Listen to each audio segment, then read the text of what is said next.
વિશ્વ ત્રણ પાટા ઉપર ચાલે છે.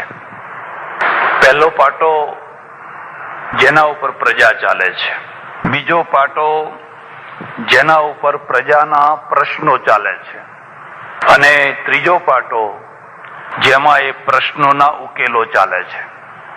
આ ત્રણ પાટા પેરેલલ એક સાથે ચાલતા હોય છે. આ ત્રણ પાટામાં ચાલનારા જ્યારે આગળ પાછળ થાય છે ત્યારે વિસંવાદ થાય છે.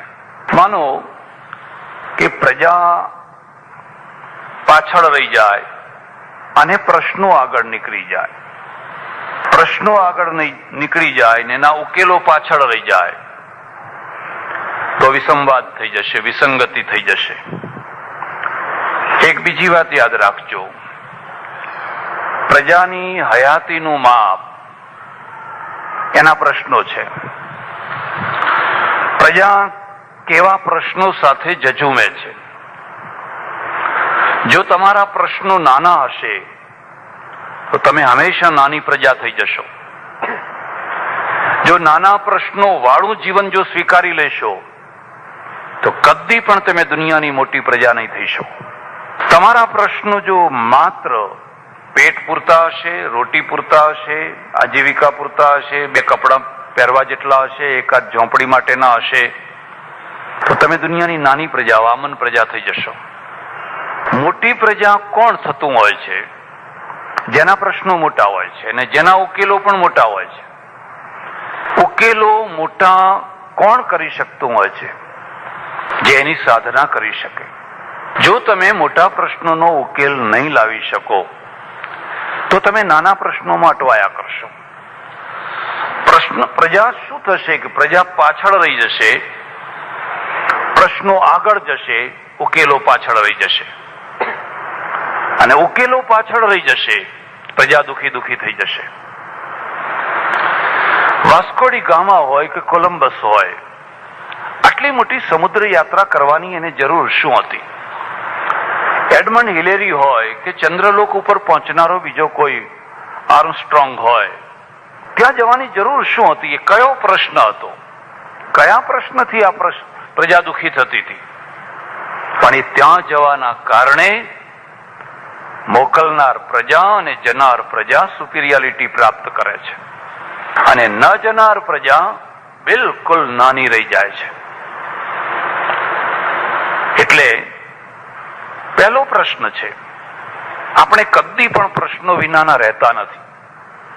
તમારી આગળ રાજકીય પ્રશ્નો છે, ધાર્મિક પ્રશ્નો છે, સામાજિક પ્રશ્નો છે, આર્થિક પ્રશ્નો છે. આ ચાર પ્રશ્નોના ઉકેલ છે અથવા છે તો કેવા છે? જો આ ચાર પ્રશ્નોના ઉકેલ તમારી પાસે સચોટ નહીં હોય તો તમે પ્રશ્નો ઉકેલી નહીં શકો. ભારતની એક બહુ મોટી વિડંબના રહી છે. અહીંયા આઈડિયોલોજી એટલે અત્યંત આદર્શની વાતો કરનારા ઘણા પુરુષો થયા છે. ધરાતલ ઉપર ચાલી અને ધરાતલ ઉપર એનું સમાધાન કરનારા ઓછા થયા છે. દાખલા તરીકે ચાણક્ય છે. ચાણક્ય ધરાતલ ઉપરનો માણસ છે અને એટલે એ પ્રશ્નો ઉકેલી શક્યો છે. બાકી તો ઘણા દાર્શનિકો થયા, ઘણા મહાન થયા, પણ પ્રશ્નો ઉકેલી નથી શક્યા. પ્રશ્નો ઉકેલી નથી શકાયા એટલે આપણે આઝાદી નથી સાચવી શક્યા, આપણે સમૃદ્ધિ નથી સાચવી શક્યા અને ઘોર દરિદ્રતાને પ્રાપ્ત થયા. આપણે સામાજિક એકતા નથી કરી શક્યા અને રાષ્ટ્રવાદ નથી પેદા કરી શક્યા. આ આપણા પાયાના પ્રશ્નો છે. આ પ્રશ્નોને ઉકેલશો કેવી રીતે? ભાઈ શ્રી ગુણવંત શાહે 5 વસ્તુઓ સમાજ આગળ મૂકી છે. આમાં 2.5 વસ્તુઓ સકારાત્મક છે, 2.5 વસ્તુઓ નકારાત્મક છે. મારે 5 ઊંડાણ પૂર્વકના વિવેચનમાં નથી જવું, પણ એમાં 2.5 વસ્તુઓ સકારાત્મક છે. આટલું હું કરીશ એ સકારાત્મક છે. વૃક્ષ વાવીશ એ પોઝિટિવ છે. લાંચ નહીં આપું એ નકારાત્મક છે. આ 5 પ્રશ્નો ને હું મહત્વ આપું છું. અને હું એમ માનું છું કે જો યુવાનો આ 5 પ્રશ્નોથી શ્રી ગણેશાય નમઃ કરે તો એમની યુવાની ધન્ય થઈ શકે. હા, આ 5 પ્રશ્નો એને હું પહેલું પગથિયું માનું છું, છેલ્લું પગથિયું નથી માનતો. અને યુવાનો માટે કદી પણ છેલ્લું પગથિયું અપાય જ નહીં. છેલ્લું પગથિયું તમારે નક્કી કરવાનું છે. જો મારા આપેલા બધા પગથિયે જ તમે ચાલવાના હોવ તો માફ કરજો, તમે રોબોટ સિવાય બીજું કશું નથી. હું તો તમને પહેલું પગથિયું આપું, કોઈ તમને પહેલું પગથિયું આપે, બાકીના પગથિયા તમારે નક્કી કરવાના છે. જો હું કોઈના બધા જ નક્કી કરેલા પગથિયે ચાલ્યો હોત તો કોઈ સંપ્રદાયનો સ્ક્રૂ બની ગયો હોત, કોઈ પંથનો ગાદીપતિ બની ગયો હોત.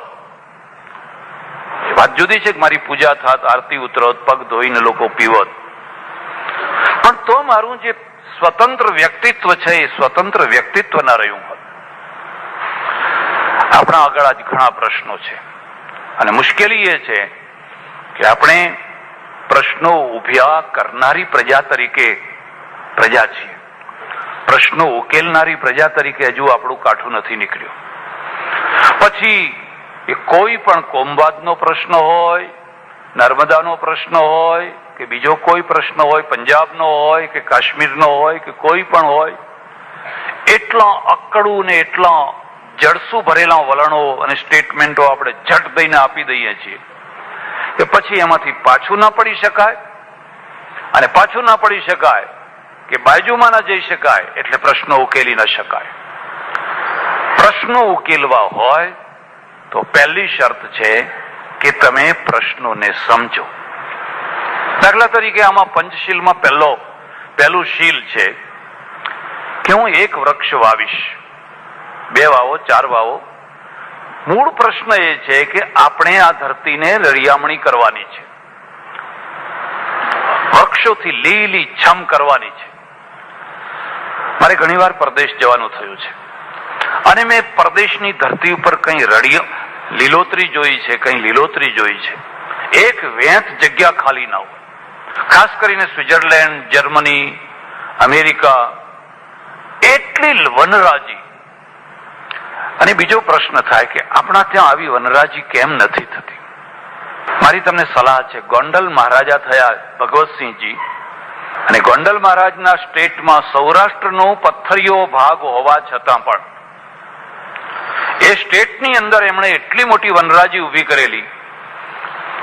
પહેલામાં પહેલો એમણે કાયદો કરેલો કે કોઈ પણ મુખી છે એ બકરું નહીં રાખી શકે, મુખીને બકરું નહીં રાખવાનું, કારણ કે બકરું છે એ બધી વનરાજીને ખાઈ જાય. દાંતણ કોઈ ના કાપી શકે, કોઈ ઝાડમાંથી દાંતણ ના કાપી શકે. કાયદો જીવંત હતો. કાયદો હોય અને જીવંત ના હોય એ દશામાંથી આપણે પાર થઈ રહ્યા છીએ. અને એ મૃતક મરેલા કાયદાને જીવંત કરવા માટે એના ઉપર બીજા કાયદાના ઢગલા કરી રહ્યા છે કે ત્યારે હવે આ બીજો કાયદો બનાવો, ત્યારે હવે આ એક ત્રીજો કાયદો બનાવો, ત્યારે હવે એક આ ચોથો કાયદો બનાવો. એ તો મરદાના ઢગલા કરી રહ્યા છે. એટલે આપણા ત્યાં એક વર્ગ એવો છે જે વૃક્ષો વાવે છે, એક વર્ગ એવો છે વૃક્ષોનો ઉચ્છેદ કરે છે. તમે કોઈ વાર ગાંધીનગરના રોડ ઉપર જજો, મારા આશ્રમના રોડ ઉપર તમે જોજો, એટલા બધા લીમડા વાવેલા છે. અત્યારે સાંજ પડીને કુવાડીઓ આવી જવાની, એટલી કુવાડીઓ આવશે, ભેંસો વાળા, ઊંટ વાળા, બકરા વાળા, ફલાણા વાળા, અને દાદાગીરી વાળા પાછા. તમે એને રોકી ન શકો, એમને અટકાવી ન શકો. 3-4 બહેનો લીમડો કાપવા ચડેલી ને મેં એમને કહ્યું, બેટા આ કેટલી મુશ્કેલીએ ઝાડ ઉગ્યું છે અને તમે આને કાપો છો, એ સારું નહીં. મને કે મહારાજ આબરૂ ભેર અંદર આશ્રમમાં ચાલ્યા જાઓ, નહીં તો અમે તો કેટલાયની આબરૂ ધૂળ ધાણી કરી નાખી છે. વન વિભાગના માણસને કહ્યું, ભાઈ આ બધા લીમડા કાપે છે. મને કે મહારાજ સતાવા જેવા નથી હો, એમને છંછેડવા જેવા નથી, અમારાથી કશું બોલાતું નથી. આપણી સ્થિતિ છે. એટલે વાસ્તવિકતા એ છે, વૃક્ષ વાવનારા તમને ઘણા મળી રહેશે, પણ વૃક્ષને બચાવનારા કોણ છે? વૃક્ષને બચાવવા એ મોટી વાત છે, અને એ તમારા સ્વભાવમાં હોવું જોઈએ. આપણે ત્યાં લખ્યું છે જગ્યા જગ્યાએ અહીંયા કચરો નાખવો નહીં. બરાબર, અહીં નહીં નાખી લો. ડસ્ટબિન રાખ્યું છે, કોઈ ટોપલી રાખી છે કે એમાં નાખીએ. એટલે આપણે આ દેશને લીલો કરવો છે, પણ લીલો કરવા માટે વૃક્ષ વાવવું એટલું જ પર્યાપ્ત નથી. એ વાવેલા વૃક્ષને બચાવવું પણ જરૂરી છે, અને બચાવવા માટેના હાથ ટૂંકા પડે છે. એક વાત. બીજી વાત, તમારે પાણી જોઈએ. માણસના પૂરતું પાણી નથી તો વૃક્ષોના માટે પાણી ક્યાંથી લાવશો? પાણી લાવવું હોય તો નર્મદા જોઈએ, અને નર્મદા લાવવી હોય તો નર્મદાના આડે ઉતરનારા જે ભસ્માસુરો હોય એ બધાના રસ્તા તો કરવા પડશે ને, એ બધાના ઉપાય તો કરવા પડશે ને. જો નહીં કરો તો નર્મદા નહીં આવે. નર્મદા નહીં આવે તો આ દેશ બધો ઉજ્જડ થઈ જશે. એટલે યુવાનોએ એની સાથે સંકળાયેલી બીજી બધી વાતોને પણ સમજવાની છે. દહેજનો પ્રશ્ન એ ક્ષેત્રીય પ્રશ્ન છે, કાલિક પ્રશ્ન છે. યાદ રાખજો, બે પ્રશ્નો. કેટલાક સનાતન પ્રશ્નો છે, કેટલાક કાલિક પ્રશ્નો છે અને ક્ષેત્રીય પ્રશ્નો છે. કાલિક પ્રશ્નો અને ક્ષેત્રીય પ્રશ્નોના આંદોલનો હોય છે, એ થતા હોય છે ને પછી આપોઆપ સમાપ્ત થઈ જતા હોય છે. ભૂખનો પ્રશ્ન સનાતન પ્રશ્ન છે, તરસનો પ્રશ્ન એ સનાતન પ્રશ્ન છે. 5000 વર્ષ પહેલાના માણસ માટે પણ હતો અને આજે પણ છે ને આગળ આવનારા માણસ માટે પણ રહેવાનો છે. પણ જમવા માટે ટેબલ ઉપર બેસવું કે પાટલા ઉપર બેસવું કે આસન ઉપર બેસવું કે કેવી રીતે બેસવું એ સનાતન પ્રશ્ન નથી.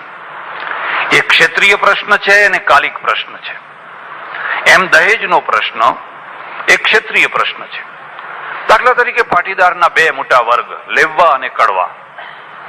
કડવા પાટીદારોમાં દહેજનો પ્રશ્ન છે જ નહીં, અને લેવવા પાટીદારોમાં અમુક ભાગમાં છે, અમુક ભાગમાં નથી.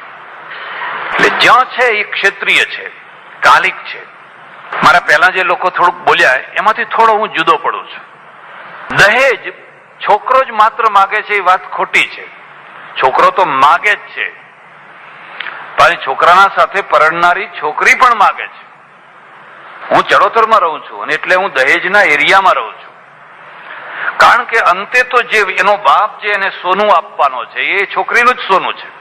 એટલે પહેલી છોકરીને જો 100 તોલા આપ્યું હોય અને બીજી છોકરીને જો 60 તોલા આપે તો છોકરી જ રિસાય છે કે મોટી બેનને 100 તોલા આપ્યું, મને કેમ 60 આપો છો? એટલે આ માત્ર પુરુષોનો પ્રશ્ન નથી, અને એમાં બહુ મોટું સંકળાયેલું છે સામાજિક ક્રેડિટ. દહેજ લેનારને ક્રેડિટ આપવામાં આવે છે કે આ તો બધા ચાંલૈયા, અમને તો આટલા તોલા સોનું મળ્યું, અમને કશું ના મળ્યું. મારવાડ કે દિલ્હી તરફનો અગ્રવાલ સમાજ કે બીજા સમાજો, આ મોટા ભાગે આ બધા દહેજ વાળા સમાજ છે, અને એના પરિણામ પુરુષોને ભોગવવા પડે છે, સ્ત્રીઓને પણ ભોગવવા પડે છે. પુરુષોને એ અર્થમાં ભોગવવા પડે છે, હું તમને મારા ત્યાંની જ વાત કરું, તમને નવાઈ લાગશે. અમારે ત્યાં હમણાં એક અમેરિકાથી છોકરો આવ્યો, અને તમને કદાચ નવાઈ ન લાગવી જોઈએ કે 2 પ્રકારના કાર્ડ છે એ પરણવાના માધ્યમ બને છે, ગ્રીન કાર્ડ અને રેશન કાર્ડ. ગ્રીન કાર્ડ હોય તો તમે ગમે તેવા હો, લાઈન લાગવાની છે, અને જો રેશન કાર્ડ વાળા હશો તો ગમે એટલા ઉજળા હશો, સારા હશો, ભલા હશો, રહી જવાના. હવે આવા ગ્રીન કાર્ડ વાળો એક છોકરો આવ્યો. મુશ્કેલી એ છે કે લોકો પૂછતા નથી કે તમે ત્યાં શું કરો છો, અને પૂછે તો એક જ જવાબ આપવાનો, જોબ કરીએ છીએ. અને જોબમાં તો બધું જ હોય ને, સંડાસ સાફ કરવાની જોબ હોય, એરપોર્ટ સાફ કરવાની જોબ હોય. મારા એક ઓળખીતા છોકરાને મેં પૂછ્યું તું શું કરે છે? મને કે જોબ કરું છું. મેં કીધું જોબ તો કરે છે પણ કઈ જોબ? મને કે એ બધું ના પૂછાય. એમ કે પશ્ચિમી સંસ્કૃતિનું આ એક જમા પાસું છે. હું એમાં ઘણી સારી વાતો માનું છું, તમે એનો છેડો ના લઈ શકો. આપણા ત્યાં છેડો લેવાની પદ્ધતિ છે, કેટલો પગાર મળે છે, કેટલું ફલાણું મળે છે, કેટલું આમ મળે છે, તમારી ઉંમર કેટલી, તમારે છોકરા કેટલા, તમારે ફલાણું કેટલું, એ બધું એ પૂછાય જ નહીં ત્યાં. એવું બધું કોઈના વ્યક્તિગત જીવનમાં દખલગીરી ના કરો. વ્યક્તિગત જીવનમાં જેટલી દખલગીરી વધારે એટલા જ સામાજિક અને કૌટુંબિક પ્રશ્નો મોટા થવાના. આપણે દખલગીરીથી આ બધું ઊભું થાય છે. અમારો ઓળખીતો મેં આગ્રહ કર્યો, મને કે બાપજી કહું, મેં કહો પણ કોઈને કહેશો નહીં. મેં કહું વ્યક્તિગત નહીં કહું, સભામાં કહીશ. માછલીના ભીંગડા છોલવાનું કામ કરું છું. એમ કે માછલી છે ને, આવડી મોટી માછલીઓ, તે માછલીઓના ભીંગડા આવડું મોટું પેલું ચક્કુ લઈ અને છોલું છું. આ કામ કરું છું. અરે મેં કહું પટેલનો દીકરો થઈને તું આ કામ કરે છે? મને કે બીજી જોબ ના મળે તો શું કરું? એમ કે બેકાર રહું. પણ અહીં કોઈને ખબર પડે તો, પણ ખબર પડવા દઈએ તો ને, કે એમ 100 તોલા સોનું મળવાનું જ છે ને લાખ રૂપિયા દહેજમાં મળવાના જ છે. બીજો પ્રશ્ન, 100 તોલા સોનું આપનાર અને લાખ રૂપિયા આપનાર પણ પોતાનો ફાયદો ખોળે છે. વિશુદ્ધ અર્થતંત્ર છે, વિશુદ્ધ. એ કયો લાભ ખોળે છે કે આને અત્યારે 100 તોલા ને 1 લાખ રૂપિયા અમે આપીએ, પણ 3-4 વર્ષ પછી મારું બધું કુટુંબ અમેરિકા જશે. ત્યાં પેલી દીકરીના કારણે બ્લડ રિલેશન શરૂ થશે, એટલે મારું બધું કુટુંબ અમેરિકા જશે. અને અમેરિકા જશે એટલે હાઈલાઇટમાં આવી જશે.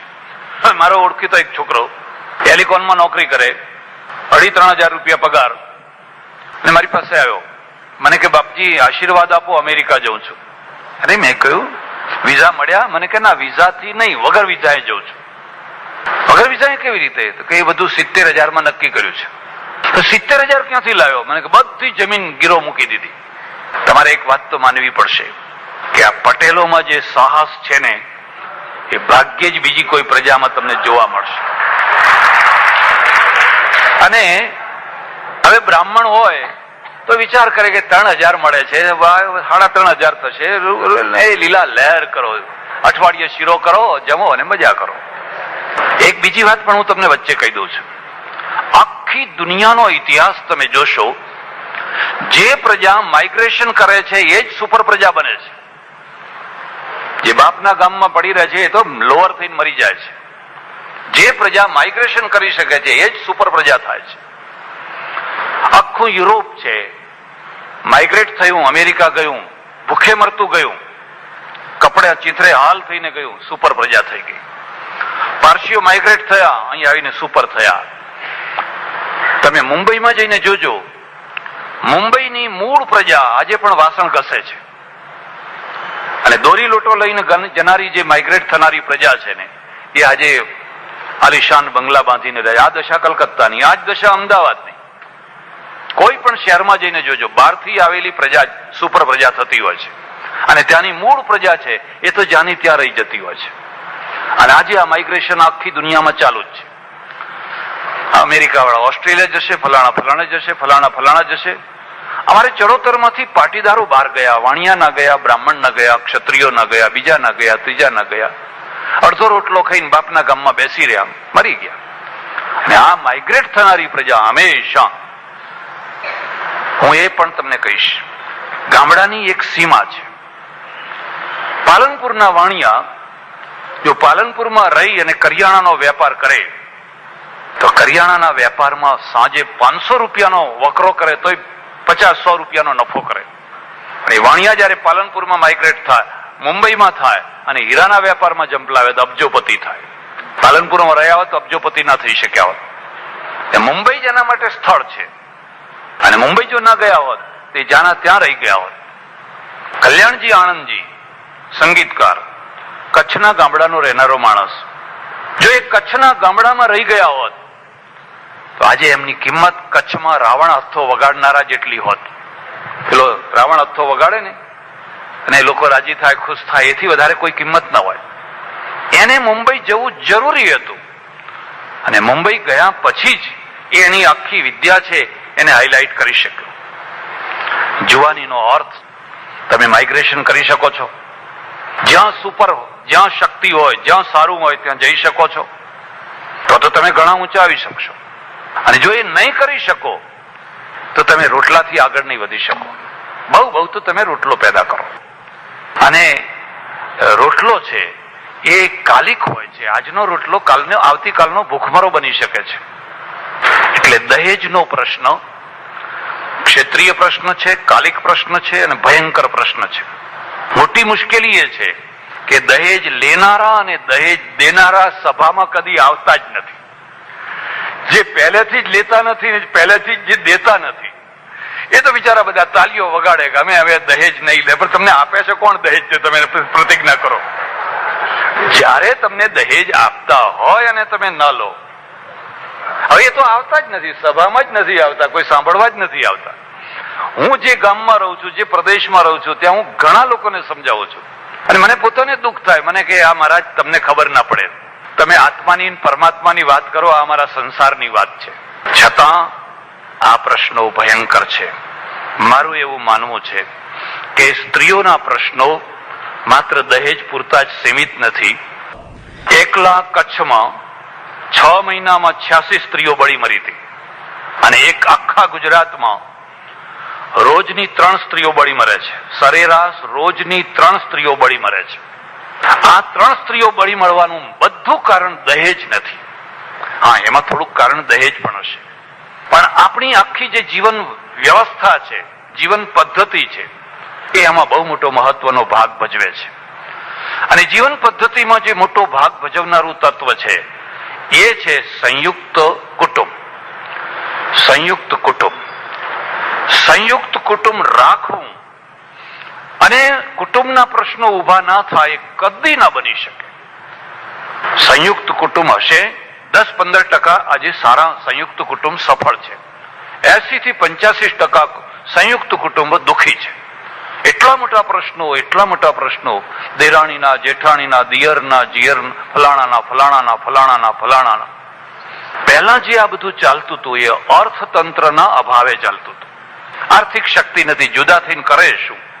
એ 5 વીઘા જમીનમાં બધાને જ ખાવાનું હોય એટલે ધૂળ અનાજને ધૂળ કરીને ખાય. જ્યારે જુઓ ત્યારે કાં તો કુવામાં પડે, કાં તો બળી મરે, કાં તો કંઈ થાય.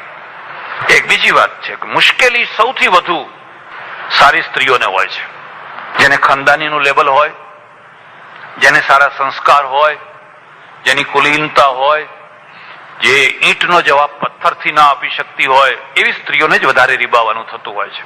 એવી સ્ત્રીઓ જ મરી જતી હોય છે અને મરવું પડતું હોય છે. એટલે આનો ઉકેલ તો એ છે કે આપણે આ સામાજિક પ્રશ્નના ઉકેલની વાસ્તવિક ધરાતલને સ્વીકાર કરી શકીએ છીએ. વાસ્તવિક ધરાતલને જો તમે સ્વીકાર કરી શકો તો આ પ્રશ્ન, પશ્ચિમમાં કોઈ સ્ત્રી બળી મરતી નથી, કોઈ સ્ત્રીને કોઈ કુવામાં પડવું નથી પડતું કે કોઈને પેટ્રોલ છાંટીને મરી નથી પડવું પડતું. હવે જો પશ્ચિમની પદ્ધતિ સ્વીકાર કરો તો ભારતીય સંસ્કૃતિ ગાયબ. પછી તો આપણે તો જેના સાથે ઘૃણા કરીએ છીએ સ્વીકારવું પડશે. આ 2 વાતો છે.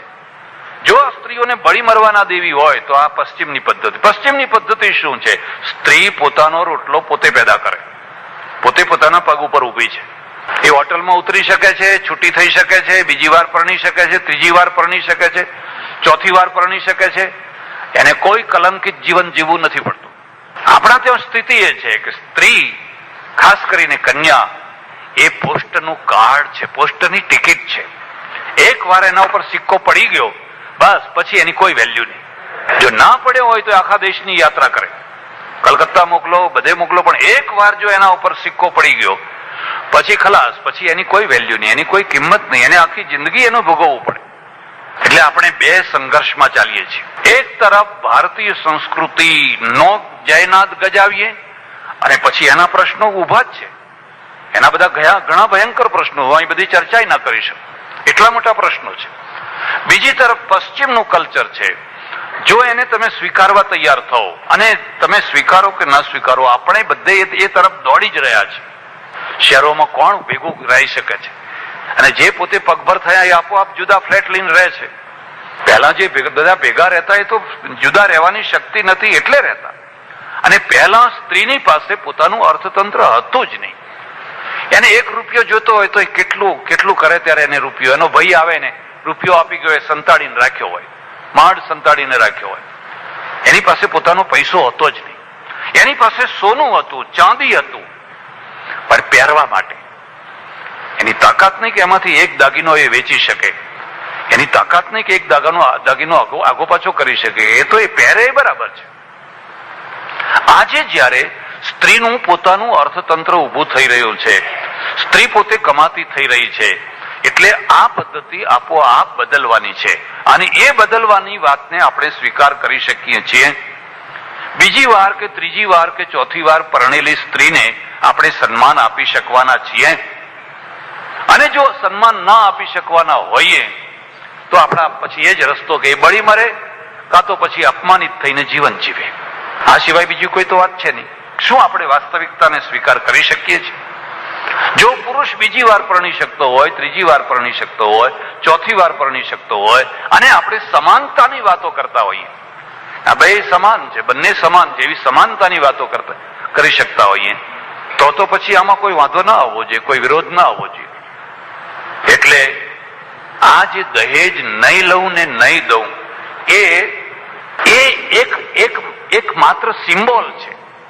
એના પાછળનું આખું લક્ષ્ય છે કે નારી જગત ઉપર અને નારી જગત ઉપર આવેલું જે કષ્ટ છે અંતે તો પુરુષનું જ છે. એવું કદી ના બની શકે કે સ્ત્રીઓ દુઃખી થાય ને પુરુષો સુખી થઈ જાય.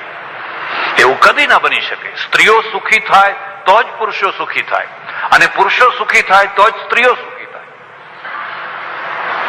સ્ત્રીઓને દુઃખી કરીને કદી પુરુષો સુખી ના. કોઈ ઘરમાં તમે જઈને જોજો, જે ઘરમાં સ્ત્રીઓ દુઃખી હોય તેના પુરુષો કદી સુખી નથી હોતા.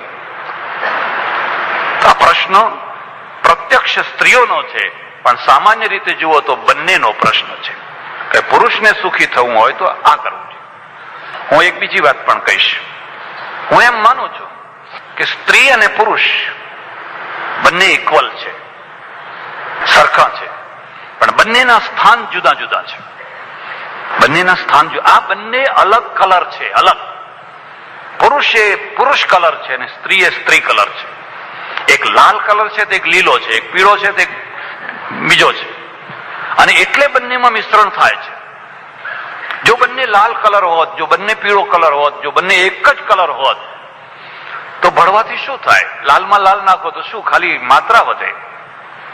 પણ દાંપત્ય છે એ બે કલરનું મિશ્રણ છે અને એમાંથી એક ત્રીજો કલર થાય છે જેનું નામ દાંપત્ય છે. સ્ત્રી એ સ્ત્રી છે અને પુરુષ એ પુરુષ છે. સ્ત્રી પુરુષ ના થઈ શકે ને પુરુષ સ્ત્રી ના થઈ શકે. અને જ્યાં સ્ત્રી પુરુષ થઈ હોય એ ઘર તમે જઈને જોજો અને જ્યાં પુરુષ સ્ત્રી થઈને તાળીઓ પાડતો હોય એ ઘર તમે જઈને જોજો. આ બંને સેપરેટ વ્યક્તિત્વ છે, સેપરેટ. અને જયારે સેપરેટ વ્યક્તિત્વ છે તો એ સેપરેટ વ્યક્તિત્વનું સંયોજન શું છે? લગ્ન સંસ્થા છે. લગ્ન સંસ્થા છે એટલે અહીંથી કલ્ચર શરૂ થાય, સંસ્કૃતિ શરૂ થાય. પશુઓમાં લગ્ન સંસ્થા નથી, સંસ્કૃતિ નથી એટલે એમને દહેજના પ્રશ્નો નથી, બળી મરવાના પ્રશ્નો નથી, કોઈ બીજા કોઈ પ્રશ્નો નથી. આપણા પ્રશ્નો છે. મારું સંસાર રામાયણ પુસ્તક છે, મેં એમની છણાવટ કરી છે. તો મેં એવું લખ્યું છે અને તમને પણ યુવાનોને પણ કહું છું, સ્ત્રી છે એ સમર્પણ કરે છે. શિષ્ય અને સ્ત્રી આ બંને સમર્પિત છે. ગુરુ અને પતિ આ બંને પ્રત્યાર્પિત છે. એટલે પહેલી માળા સ્ત્રી પહેરાવે છે, પછી સામે પુરુષ પહેરાવે છે. સ્ત્રી છે એ પુરુષમાં સમર્પિત થાય, કસ્તુરબા ગાંધીજીમાં સમર્પિત થાય અને ગાંધીજી કસ્તુરબામાં પ્રત્યાર્પિત થાય. સમર્પણ અને પ્રત્યાર્પણ બે જો સફળ થયા તો તમારું ધન્ય દાંપત્ય થઈ જાય. પણ સ્ત્રી જો સમર્પિત ન થઈ શકે અને પુરુષ જો પ્રત્યાર્પિત ન થઈ શકે તો એ આખું દાંપત્ય ખતમ થઈ ગયું, કદી ના થઈ શકે. અને એના માટે બેના સ્થાન જુદા છે. અને એ મેં ઉદાહરણ આપું છું, સાયકલ છે. સાયકલના બે પૈડા છે, બે સરખા છે, આગળનું સરખું છે, પાછળનું સરખું છે, પણ બંનેમાં બહુ મોટું વ્યક્તિત્વનો ફરક છે. આગળનું પૈડું છે એમાં શક્તિ નથી. તમે જોજો એમાં કોઈ શક્તિ નથી. ચેન પાછળના પૈડા સાથે જોડાયેલી. તમે જયારે પેડલ લગાવો છો તો શક્તિ પાછળથી આવે છે એટલે શક્તિ પાછળના પૈડામાં છે. ત્યારે આગળનું પૈડું શું છે? એ માત્ર દિશા નક્કી કરે છે, આમ વળવું કે આમ વળવું કે આમ વળવું કે આમ વળવું. હવે જો બે પૈડાને તમે સાથે કરી દો અને બે પૈડાને ક્યાં વળવું એની છૂટ આપી દો તો એક પૈડું આમ વળે ને એક પૈડું આમ વળે. સાયકલની શું દશા થાય? કુટુંબની, ઘરની શું દશા થાય? હવે તમે સમજી શકો છો કે આગળનું પૈડું કોણ છે અને પાછળનું પૈડું કોણ છે? આગળનું પૈડું પુરુષ છે, જે ન્યુટ્રલ છે, જે દિશા નક્કી કરી શકે છે, શક્તિ નથી. પાછળનું પૈડું છે એ સ્ત્રી છે, જેમાં શક્તિ તો છે પણ દિશા નક્કી કરવાનું એને સોંપ્યું છે. એટલે લગ્ન મંડપમાં જે ફેરા ફરવામાં આવે છે એ પાછળ પાછળ ફરવાના હોય છે. આ બંને જો થઈ શકે તો તમારું દાંપત્ય ધન્ય થઈ ગયું. બાકી જો 2 રાષ્ટ્રપતિ બનાવો, 2 પ્રધાનમંત્રી બનાવો, હવે સેશને કહ્યું ને કે ત્રણ પેલા એ ના થઈ શકે, એક જ સેશન હોવા જોઈએ. હા, ડેપ્યુટી થઈ શકે, આસિસ્ટન્ટ થઈ શકે. હવે 3 ચૂંટણી કમિશનરો ઇક્વલ થઈ ગયા હોત તો ચૂંટણીની દશા શું થઈ હોત આ દેશની અંદર? એક કે ચૂંટણી કરો, બીજા કે બંધ કરો. એટલે સ્ત્રી પુરુષોના પ્રશ્નો એ સંયુક્ત પ્રશ્નો છે. અને આ દહેજ એને હું એક માધ્યમ માનું છું, એક સિમ્બોલ માનું છું. પણ એ બધા પ્રશ્નોને જો હલ કરવા હોય તો તમારે કેટલાક મુદ્દાના પાયાના ભેદો બદલવા પડશે. અને એ ભેદો એ છે કે શું તમે સ્ત્રીને, પુરુષને, બંનેને નવા પરિપ્રેક્ષ્યમાં સ્વીકાર કરી શકો છો? 7 જન્મ સુધી એમ કે સ્વપ્નમાં મેં કોઈ પુરુષને જોયો હોય તો તમારા ગળાના સોગંદ, એવું ઘણીવાર પૂછાવે છે લોકો. અરે કોલેજ કરીને આવી છે, મારી બાજુમાં જ કોલેજ છે. એટલે આ ફરકને સ્વીકારવો પડશે. ત્રીજી વાત હું તમને કહું છું, વર અને કન્યાની પસંદગી હોવી જ જોઈએ, પણ વડીલોની સલાહ છે એ પણ મહત્વનો વિષય છે. હા, વડીલો જો તમારા વિરોધી હોય અને તમે તમારી સ્વતંત્રતાપૂર્વક કામ કરો તો બરાબર છે. પણ વડીલો જ્યારે તમારું હિત કરતા હોય, હિત ઈચ્છતા હોય, તમારા માટે ચિંતા કરતા હોય, ત્યારે વડીલોની સલાહની બિલકુલ અવગણના કરવી, હું સમજુ છું કે કદાચ એક બહુ મોટા નુકસાનને તરફ આપણે દોડી રહ્યા છીએ. તમે શું પસંદ કરશો? બીજી વાત, જિંદગીમાં સૌથી સારામાં સારી અસર અને માઠામાં માઠી અસર લગ્નની પડતી હોય છે. તમે ધંધામાં ફેલ ગયા, સુધારી શકશો. તમે પરીક્ષામાં ફેલ થયા, સુધારી શકશો. તમે જીવનના બીજા કોઈ ક્ષેત્રમાં ફેલ થયા તો એની અસર રહેશે, પણ થોડા ટાઈમમાં એને સુધારી શકશો. પણ તમે જો લગ્ન જીવનમાં ફેલ થયા અને બહુ લાગણીથી લગ્ન કર્યું, ખાસ કરીને જ્યારે પોતાની પસંદગીથી કરવામાં આવે ત્યારે લાગણીથી જ કરવામાં આવે, અને જો એમાં ફેલ થયા તો એની અસર બહુ મોટી અસર પડશે, આખી જિંદગી ઉપર અસર પડશે. અને કેટલીક ભૂલોને સુધારી નથી શકાતી. કેટલીક ભૂલોને સુધારી શકાય, પણ કેટલીક ભૂલોને જિંદગી ભર નથી સુધારી શકાતી. જે ભૂલોને સુધારી નથી શકાય એવી અને જે ભૂલો છે એ આપણાથી થઈ શકે એમ છે, તો જે અનુભવી માણસો છે, જે આપણા કલ્યાણ કરનારા છે, જે આપણા વડીલો છે, હિતકારી છે, એમની વાત પણ માનવી જોઈએ, એમની વાત પણ સ્વીકારવી જોઈએ. અને સારું એ છે કે વડીલોનો અનુભવ અને તમારી ચોઈસ, આ બધું જ્યારે સરખું મેળ મળે તો હું સમજુ છું કે તમારું લગ્ન જીવન વધારે સફળ અને સારું રહેશે. તમારી ચોઈસને હું કોઈ વાંધો નથી લેતો, પણ વડીલોને પણ ઇન્વોલ્વ કરવા માંગુ છું. જ્યારે તમારે ભારતમાં એક બીજી વાત પણ છે કે પરદેશમાં સ્ત્રી અને પુરુષ 2 પરણે છે, જ્યારે ભારતમાં 2 કુટુંબ પરણે છે. માત્ર 2 માણસો નથી પરણતા, 2 પરિવાર પરણે છે. એક સ્ત્રીને કાઢી મૂકો એટલે એની અસર એક સ્ત્રી ઉપર નથી પડવાની, પણ 2 કુટુંબ ઉપર પડવાની છે. બીજી બહેનો ઉપર, બીજા ભાઈઓ ઉપર, એ બધા ઉપર પડવાની છે. એ ત્રીજી વાત છે કે 15 વર્ષથી માંડીને 25 વર્ષ સુધીની જે ઉંમર છે એને ચાણક્ય મુગ્ધાવસ્થા લખી છે. મુગ્ધાવસ્થા. તમે રસ્તામાં ચાલતા ચાલતા કોઈને જોયું અને મુગ્ધ થઈ ગયા, ભાઈ આમ થઈ ગયા, ફલાણું થઈ ગયું, પછી તમે પાછા ના વળી શકો. તમને કોઈ પાછા ના વાળી શકે. તમને પોતાને પણ એમ ભાન થવા લાગે કે ભૂલ થઈ રહી છે, જીવન બરબાદ થયું, પણ પાછા નથી વળાતું. આ મુગ્ધાવસ્થા છે. જ્યારે મુગ્ધાવસ્થા હોય ત્યારે કોઈનું માર્ગદર્શન, કોઈનું કવચ, કોઈનું રક્ષણ એ કલ્યાણકારી છે. એટલે માતા પિતા એ સદંતર તમારા વિરોધી જ છે કે તમારા લગ્નમાં તમને અડચણરૂપ જ છે એવું માની લેવું બરાબર નથી. પણ જો એ અડચણરૂપ હોય ને તમારા આદર્શ લગ્નો પણ આપણે વિરોધ કરતા હોય તો હું તમને છૂટ આપું છું કે તમે તમારી ઈચ્છા પ્રમાણે કરજો. પણ જો એ તમારા માટે હિતકારી હોય તો એમના અનુભવોનો અને એમના સુખ દુઃખનો પણ સાથે સાથે વિચાર કરજો. આટલી મારી બીજી વાત કહેવાની છે. સમય આપવાની વાત છે તો આ તો તમારી હોબી છે, આનો હોવી જ જોઈએ. તમને ક્રિકેટ રમવાની ટેવ છે? ન હોય તો કરજો, વોલીબોલ રમજો. અરે તમને શું, અમારા વિવેકાનંદે લખ્યું છે અમારા માટે, સંન્યાસીઓ આખો દિવસ રૂમમાં બેસી ના રહેશો, બારણા બંધ કરીને. મહારાજ શું કરે છે? એક ધ્યાનમાં બેઠા છે અને અંદર ઊંઘતા હોય પાછા. પણ બંધ બારણા છે ને એ પૂજાય છે. જો તમે બહાર બેઠા હો, કઈ કામ કરતા હો, કોઈની સાથે વાતો કરતા હોય તો એમ થાય કે આ તો ઠીક, અને બંધ બારણા કરીને અંદર ઊંઘે રાખતા હો તો લાઈન લાગતી હોય. કોની? આંકડા લેનારની, છોકરા લેનારની, ધંધા દુકાન આશીર્વાદ લેનારની લાઈન લાગતી હોય છે. વિવેકાનંદે લખ્યું, સંન્યાસીઓ સાંજે 5 વાગે મેદાનમાં જજો અને ફૂટબોલ રમજો, વોલીબોલ રમજો, જેથી તમારા શરીર સારા રહે, સ્વાસ્થ્ય સારા રહે. અમે બધા પીડા પચ કેમ પડી જઈએ છીએ? અનનેચરલ જીવન જીવીએ છીએ. ખાવાનું અનનેચરલ, રૂમમાં પુરાઈ રહેવાનું, પલાટી વાળી રાખવાની, લોકો આવે એટલે એમ લાગવું છે કે મહારાજ બેઠા છે. પણ પરિસ્થિતિ એવી છે કે હવે તમે માનો કે કોબા આશ્રમમાં ભક્તિભાવથી શ્રદ્ધાથી મળવા આવ્યા હોય, હું વોલીબોલ રમતો હોઉં, તો તમે કેવી છાપ લઈને જાઓ? અરે મહારાજ આટલી ઉંમરે વોલીબોલ? તો પછી સાધુ શું કામ થયા? હવે સાધુ શું કામ થયા? આવું પૂછે પાછા. હવે પલાઠી વાળીને બેસી રહેવું બસ. મહારાજ કેવા, અને હાથમાં પછી માળા હોય, આમ જરા અડધી આંખ મીચેલી હોય, આ બધું હોય. એટલે તમને કોઈને કોઈ પ્રકારની હોબી હોવી જોઈએ, અને રમતની હોય, સ્વિમિંગ પુલ તરવાની હોય, દોડવાની હોય, ઝાડ ઉપર ચડવાની હોય, પણ એની સાથે સાથે સમાજ માટે, ધર્મ માટે, રાષ્ટ્ર માટે કંઈક પણ ટાઈમ આપવાની હોય. આ જે થોડોક ટાઈમ છે એ થોડોક ટાઈમ નથી રહેવાનો, એ એક જ દે ચિનગારી થવાનો છે. હું વિસનગરમાં રહું, ચાતુર્માસ કરું.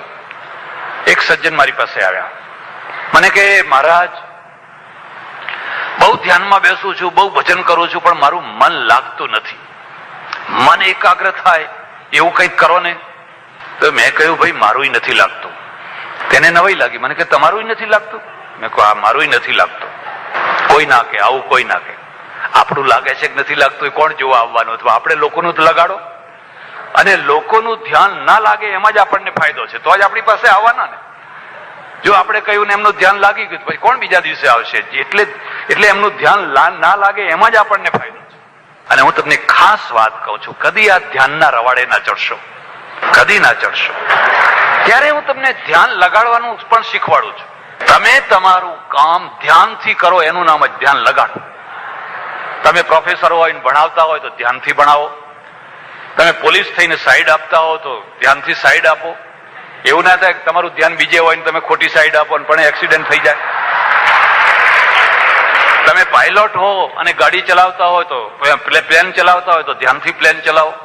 મુશ્કેલી એ છે કે જ્યાં ધ્યાન આપવાનું છે ત્યાં લોકો ધ્યાન આપતા નથી, અને જ્યાં ધ્યાન લાગવાનું જ નથી ત્યાં ખોટો તમારે ધ્યાન, જ્યાં તમારી ડ્યુટી છે, જ્યાં તમારું કાર્ય છે ત્યાં ધ્યાન લગાવવાનું છે.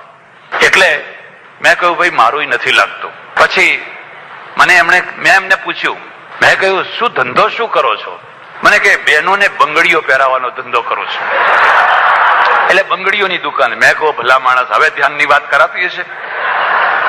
સવારથી સાંજ સુધી તમે જુદા જુદા હાથોની અંદર બંગડીઓ પહેરાવે રાખો અને પછી સાંજે જઈને આંખ બંધ કરો, ભગવાન ના આવે. કીધું અમે આમાંનું કશું નથી કરતા તોય ભગવાન નથી આવતા, તો તમારે તો ક્યાંથી આવવાના હતા? તો મને કે ત્યારે હવે શું કરું? મેં કોઈ એક રસ્તો કહું, હું તમને એક નાનું સરખું કામ બતાવું, બોલો કરી શકશો? કે કરીશ. તમે રોજ કેટલો ખર્ચો કરી શકો? તમારાથી જે ઓછામાં ઓછો ખર્ચો થાય એવો બતાવો. મને કે 1 રૂપિયો. મેં કહું બહુ થઈ ગયો, સસ્તાનો જમાનો. મેં કહું 1 રૂપિયાના તમારે દાંતણ લેવાના, આટલા આવે ત્યારે. અને એ દાંતણ લઈને આ ગામમાં જેટલી હોસ્પિટલો છે એ તમામે તમામ હોસ્પિટલોમાં જવાનું, અને જે બીમાર માણસો છે એના ઓશિકે જઈને એક દાંતણ મૂકી આવવાનું. બોલો આટલું થઈ શકે? મને કે આ તો સરળ કામ છે, એમાં કઈ મોટી વાત હતી? મને કે આનાથી શું? મેં કે એ નહીં પૂછવાનું, આનાથી શું એવું નહીં પૂછવાનું, તમારે આટલું જ કામ કરવાનું. જૈનો એના માટે અણુ વ્રત શબ્દ વાપરે છે. અણુ જેટલું વ્રત લો, નાનું વ્રત લો. 1 રૂપિયાના દાંતણ લેવાના અને હોસ્પિટલમાં જવાનું, દર્દીના ઓશિકે જઈને આ દાંતણ મૂકી આવવાનું, બસ આટલું કરવાનું. પછી તો 8-10 વર્ષ પછી એ જ ગામમાં જવાનું થયું. પેલા ભાઈ મળ્યા મને કે મહારાજ તમે તો મને ન્યાલ કરી નાખ્યો. મેં કીધું શું થયું? કે આ દાંતણ મૂકવા હું જાઉં એટલે દર્દી સાથે સંપર્ક થાય. દર્દી સાથે સંપર્ક થાય એટલે સુખ દુઃખ પૂછવાનું મન થાય. ભાઈ તું કયા ગામથી આવ્યો, શું છે તારો, શું પ્રશ્ન છે? મારે ડોક્ટરે ફળ ખાવાનું લખ્યું પણ ફળના પૈસા નથી, દૂધ ખાવાનું લખ્યું પણ દૂધના પૈસા નથી, ફલાણું છે પણ પૈસા નથી, આ આવ્યું પણ પૈસા નથી. એટલે મેં મારા ઘરમાંથી થોડાક પૈસા વાપરવા માંડ્યા. અંદરથી કરુણા નીકળી. લોકોને ગામમાં ખબર પડી એટલે ગામમાં કેટલાય સારા માણસો એમણે કહી દીધું જુઓ ભાઈ તમારે જોઈએ એટલા પૈસા લઈ જવા, પણ દર્દીઓને મોસંબી આપો, દર્દીઓને ભાડું આપો, દર્દીઓને દૂધ આપો. આજે રોજના 500 થી 1000 રૂપિયા હું દર્દીઓ પાછળ વાપરું છું રોજના, અને ગામ લોકો આપે છે અને મને એમાં બહુ આનંદ આવે છે. દેખો આનું નામ ધ્યાન થયું. એક વાત જિંદગીમાં નાની સરખી પણ તમે સ્વીકારી લો, એ નાની વાત તમારા જિંદગીની અંદર ચિનગારી બની જશે. એક જ દે ચિનગારી મહાનલ. તમે જો ગાંધી મૂવી જોયું હોય તો ગાંધી મૂવીની અંદર ગાંધીજી જયારે સાબરમતી આશ્રમમાં નળિયા નાખી રહ્યા છે, રાપટા નાખી રહ્યા છે, ત્યારે એના પાર્શ્વ સંગીતની અંદર રવિશંકર છે સિતાર ઉપર આ જ ધૂન વગાડે છે, એક જ દે ચિનગારી મહાનલ, એક જ દે ચિનગારી. અને આ એક બીજી વાત પણ છે, હવે મહાનલ સીધો મહાનલ દઈ દે તો શું દશા થાય? પેલો જે પ્રચંડ સૂર્ય છે એનું કિરણ આપવાની જગ્યાએ આખો સૂર્ય જ તમારા ઘરમાં આવીને બેસે તો ઘરની દશા શું થાય, ગામની શું દશા થાય? આપણે તો ચિનગારી જોઈએ. એક સમાજ માટે જે તમને ગમતું હોય, જે તમારી હોબી હોય, એક નાનું સરખું કામ સ્વીકાર કરી લો. આ વ્રત છે અને એ પછી ધીરે ધીરે એનું મહત્વનું ભાગ ભજવવાનું છે. એટલે આ ત્રીજું પંચશીલ છે, ધૂમ્રપાન, મદ્યપાન, કેફી દ્રવ્યોથી દૂર રહીશ અને બને ત્યાં સુધી શાકાહારી રહીશ. આજે આખી દુનિયામાં એક બહુ મોટો પ્રશ્ન, પૈસો અને પ્રદૂષણ બે સાથે ચાલતા હોય છે. પ્રદૂષણ વિનાનો પૈસો કદાચ શક્ય જ નથી. પૈસાનો ઢગલો થાય અને પ્રદૂષણ ન આવે એવું બની ન શકે. અમેરિકામાં બહુ મોટો પ્રશ્ન ડ્રગનો પ્રશ્ન છે અને ભારતમાં છે, કોલેજોમાં છે, હાઈસ્કૂલોમાં છે, પ્રાથમિક શાળામાં કંઈક શરૂ થઈ જાય તો કંઈ કહી ન શકાય. ત્યારે આ જે બધા વિધાનો છે એ તો જિંદગીમાં સકારાત્મક રીતે ઉતારવા જેવી વસ્તુઓ છે. અને પંચશીલમાં પણ આ વ્યસન મુક્તિને મહત્વનું સ્થાન મળે એ જરૂરી છે. ગામડા ખાસ કરીને વ્યસનોથી બરબાદ થનારા ગામડા તો આપણે જોઈ શકીએ છીએ. ગરીબ માણસો પૈસો કમાય છે પણ એ કમાયેલો પૈસો જઈને દારૂમાં નાખી આવે છે, બીજામાં નાખી આવે છે. પાંચમું અને છેલ્લી વાત છે, વિશ્વ શાંતિ માટે મથીશ. શું મથશો? અશ્વમેધ યજ્ઞ કરશો? એ બધા મથે જ છે ને. આને હું શું માનું છું? આને હું માનું છું કે પ્રશ્નોને ખોટી રીતે ઉકેલવાનો પ્રયત્ન, જેથી કદી પ્રશ્ન ઉકલી જ ન શકે. પ્રશ્નો છે જે ગ્રહ શાંતિ ન કરી શકે એ વિશ્વ શાંતિ ક્યાંથી કરી શકશે? વિશ્વ શાંતિ માટે મથીશ એટલે શું મથશો, કરશો શું? યાદ રાખજો, શાંતિનો આધાર શૌર્ય છે, શાંતિનો આધાર શક્તિ છે, કબૂતરોથી નહીં. તમે કબૂતરો ઉડાડ્યા, લો ઉપર બાજ પક્ષી ફરી રહ્યું છે, તે તમારા ઉડાડેલા કબૂતરને ફટ દઈને પકડી લેશે. કેટલા ઉડાડશો?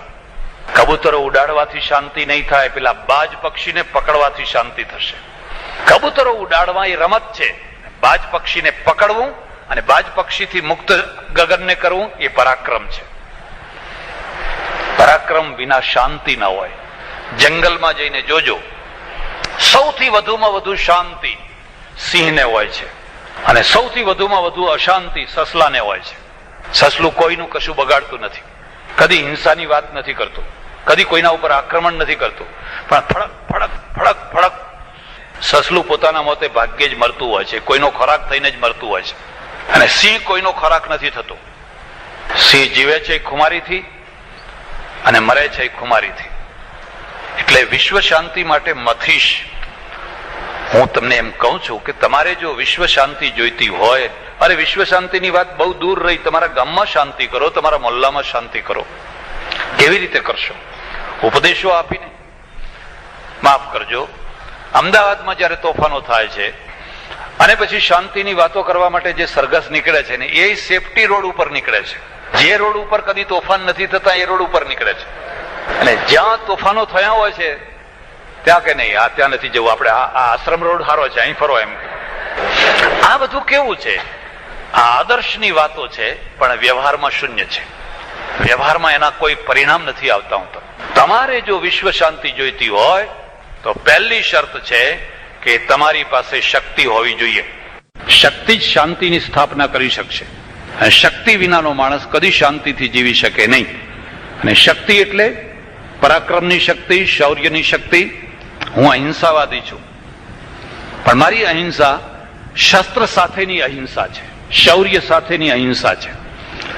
નખ સાથેનો સિંહ હોય, એક ત્રાડ નાખે એટલે આખા જંગલમાં શાંતિ, આખા જંગલમાં. પણ નખ વિનાના સસલા હોય, 1000 ભેગા થઈને ચે ચે ચે ચે ચે કરે અને એક કાંકરો એના ઉપર પડે એટલે બધા હુર્ર દઈને બધા વિખરી જાય. ભારતના યુવાનો, મારી વાત જો તમારા ગળે ઉતરે તો તમારામાંથી થોડાક માણસો એરફોર્સમાં દાખલ થઈ જજો, નેવીમાં દાખલ થઈ જજો, લશ્કરમાં દાખલ થઈ જજો. ક્યાં ગુજરાતની મિલિટરી ક્યાં છે? ગુજરાતની રેજિમેન્ટ ક્યાં છે? શું ગુજરાત વાણિયા જ પેદા કરે છે? ગુજરાત લશ્કર પેદા નથી કરી શકતું? અને જે લશ્કર પેદા ના કરી શકે એ રાજ ના કરી શકે. જો તમારે તમારા ગુજરાતના હિતો સાચવવા હોય, દિલ્હીના હિતો સાચવવા હોય, તમારી નર્મદા યોજનાને સાચવવી હોય તો થોડાક માણસો તો એરફોર્સમાં જાઓ. અને એરફોર્સમાં જઈને પણ તમે શાંતિ પ્રેમી થઈ શકો છો. અમેરિકાનો એક રાષ્ટ્રપતિ લશ્કરમાંથી આવેલો માણસ છે અને એટલે એ શાંતિની કિંમત સમજે છે.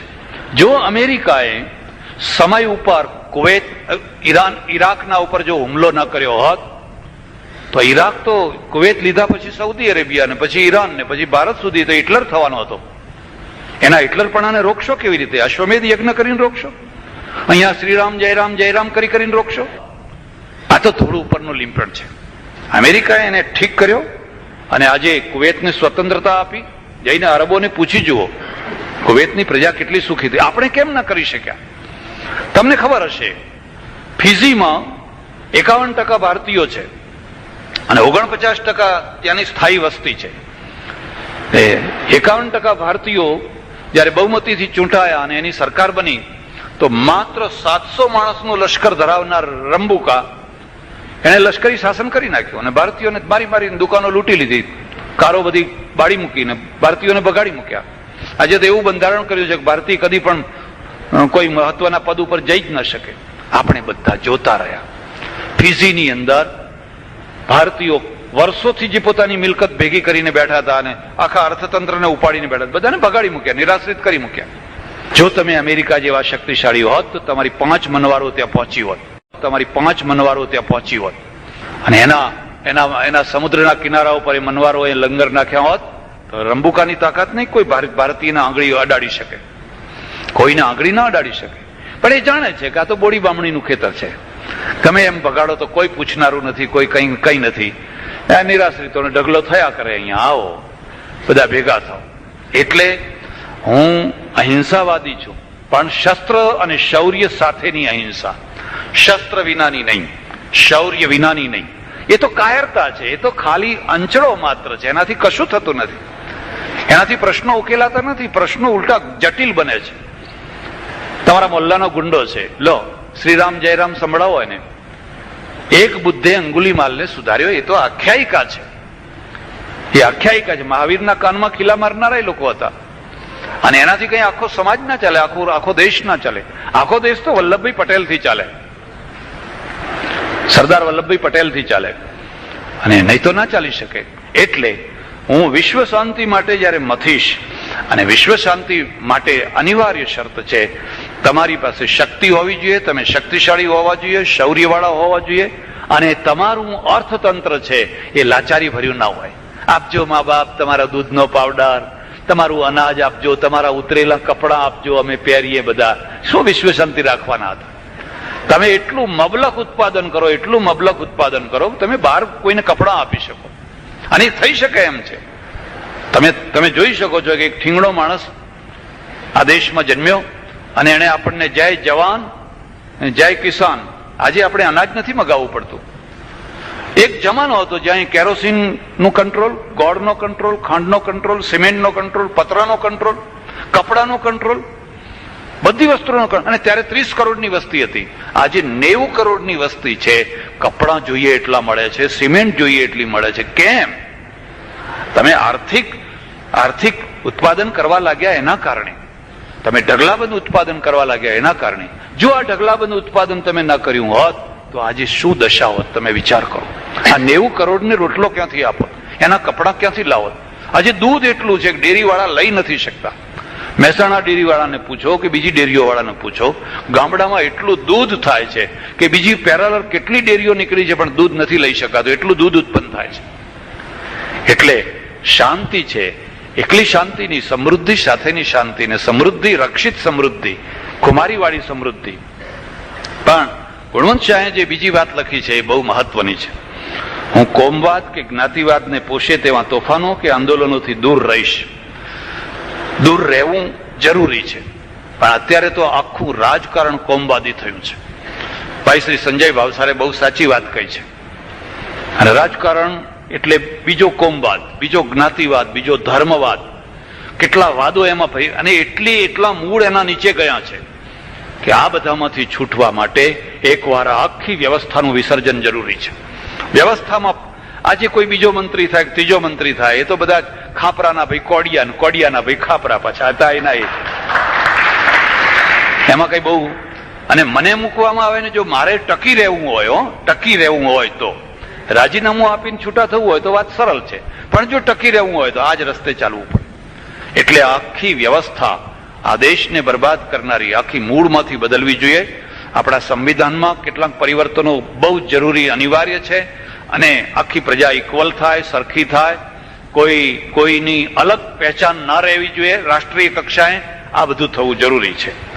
સજ્જનો, ખાસ કરીને યુવાનો, મેં તમારો ઘણો સમય લીધો, પણ ફરીથી મારે તમને આટલી જ વાત કહેવાની છે કે છેક પોરબંદરથી એક ધૂન લઈને, એક સંદેશો લઈને, એક આદર્શની ખેવના લઈને તમે જ્યારે નીકળ્યા છો ત્યારે, અને ઠેઠ દાંડી સુધી તમારે પહોંચવાનું છે, ત્યારે મગજની અંદર એટલી વાત યાદ રાખજો કે આ યુવાવસ્થા છે એ ગ્રાહક અવસ્થા છે. આ વખતે કેચઅપ કરવાની અવસ્થા છે. એમાંથી સારું કેચઅપ કરવાનું અને તમારી પોતાની ગરણી, રિફાઇન એને કરી અને તમારા મસ્તિષ્કની અંદર એને બેસાડવાનું. એવું તો કદી ના બને કે આજનું બેસાડેલું જિંદગીભર તમે રાખો. હું જો એવો આગ્રહ કરું તો એક સંપ્રદાય ઉભો કરનારો જ થયો. કારણ કે સંપ્રદાયમાં આ જ હોય છે કે મેં કહ્યું એ મગજમાં બેસાડી દો અને પછી કદી પણ એને કાઢો નહીં. હું તમને એટલું કહું છું કે આજનું બેસાડેલું કાલ કાઢવું પડે, પરમ દિવસે બદલવું પડે, ત્રીજા દિવસે બદલવું પડે. જે જાગૃત છે, જેનું મસ્તિષ્ક ચિંતન કરનારું છે, મેં કેટલીય વાતો પકડી છે અને કેટલીય છોડી છે. અને આજે પણ હું કેટલીય વાતો પકડી શકું છું અને કાલે મને ઠીક ના લાગે તો હું છોડી શકું છું. એનો અર્થ એવો નથી કે સારી વાતો છોડી દેવાની. દાખલા તરીકે હું જયારે ઘેરથી નીકળ્યો તીવ્ર વૈરાગ્યમાં અને એક ધૂન લઈને, રામકૃષ્ણ પરમહંસની જે અસર મારા ઉપર, કાંચન કામિનીનો ત્યાગી એ જ ગુરુ થઈ શકે, એ વાક્ય મારા ઉપર એટલી મોટી અસર કરેલી. અને હું કેટલું પગપાળો રખડ્યો, ને તમારા અનુભવ પુસ્તક વાંચશો તો તમને ખ્યાલ આવશે. પણ આજે હું વિચાર કરું છું કે આખું વાક્ય ખોટું છે. કોઈ એક વ્યક્તિ માટે ઠીક છે, પણ આવો સંદેશો પ્રજાને ના આપી શકાય. અને એ સંદેશાથી કોઈ રાષ્ટ્રનું, કોઈ વ્યક્તિનું ભલું નથી થતું, તો પ્રજાને રખડાવી મારવાની વાત છે. એમ આજે પણ કેટલા યુવાનો BSc થયેલા, MSc થયેલા, કે એથી પણ સારું ભણેલા, જયારે સાધુ થવા આવે, મારી પાસે આવે, મારે સાધુ થઈ જવું છે, બહેનો આવે, હું 2 દિવસ 5 દિવસ એમને રાખું, સમજાવું અને પછી શાંતિથી ઘેર મોકલું. અમે ટોકરો ખખડાવી અને પારકું અનાજ ખાઈને જિંદગી જીવવા માટે અમારું બસ પૂરું થઈ ગયું. તમે તમારા પગ ઉપર ઉભા થાવ, મહેનતનો રોટલો, તમારી કમાણીનો રોટલો, અને મા બાપની સેવા કરો, દેશની સેવા કરો. આ જમાત વધારવાની જરૂર નથી. અને જ્યારે સારા ભણેલા છોકરાઓ સેંકડોની સંખ્યામાં આ જમાતમાં ભરાય ત્યારે મન કકડી ઉઠે છે. કોઈ એન્જિનિયરને એન્જિનિયર થવા દો, કોઈ મિકેનિકને મિકેનિક થવા દો, કોઈ સાયન્ટિસ્ટને સાયન્ટિસ્ટ થવા દો. દેશને એની જરૂર છે. ટોકરા ખખડાવનારા તો હજારો છે. એ થોડાક ઓછા થશે તો એ વાંધો નથી આવવાનો. એ તો કેટલીક વાર પ્રશ્નો ઉકેલવાની જગ્યાએ પ્રશ્નો વધારે છે.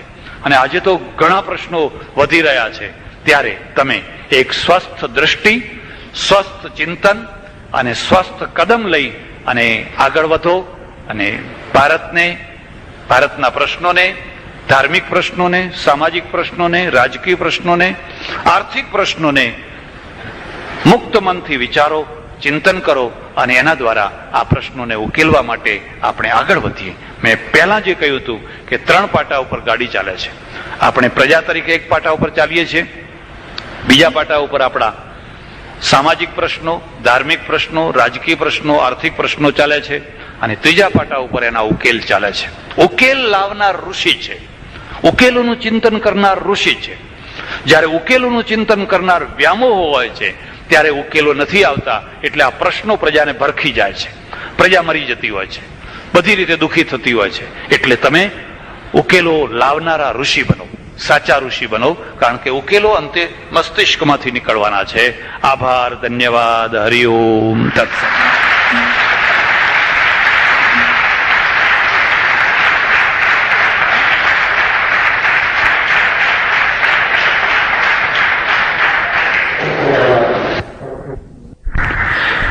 ઉપનિષદમાં એક ઋષિ છે. ઋષિ વૃદ્ધાવસ્થાએ પહોંચ્યા છે. અવસ્થાની માણસના જીવન ઉપર બહુ મોટી અસર પડતી હોય છે. તમે જયારે 20 વર્ષના હતા ત્યારે જુદા હતા. તમે જયારે 40 વર્ષના થયા ત્યારે જુદા હતા. અને તમે હવે જયારે 70, 75 ને 80 પહોંચ્યા છો ત્યારે તમે જુદા છો. અવસ્થાની અસર માણસ ઉપર પડતી હોય છે. આ ઋષિને એમ લાગ્યું કે મૃત્યુ નજીક છે. મૃત્યુ તો બધાનું જ નજીક છે, જુવાન હોય કે વૃદ્ધ હોય. કોઈના માટે કોઈ ગેરંટી નથી કે આ માણસ હજુ 10 વર્ષ, 20 વર્ષ, 25 વર્ષ કાઢશે, એવી કોઈના માટે કોઈ ગેરંટી નથી. પણ જ્યારે પાકી ઉંમર થાય, ઝાડ ઉપરનું પાંદડું જ્યારે પીળું થાય અને એ દિવસે દિવસે વધુ ને વધુ પીળું થતું જાય, એટલે તો એમ ખાતરી થાય કે હવે આ પાંદડું ખરી પડવાનું છે.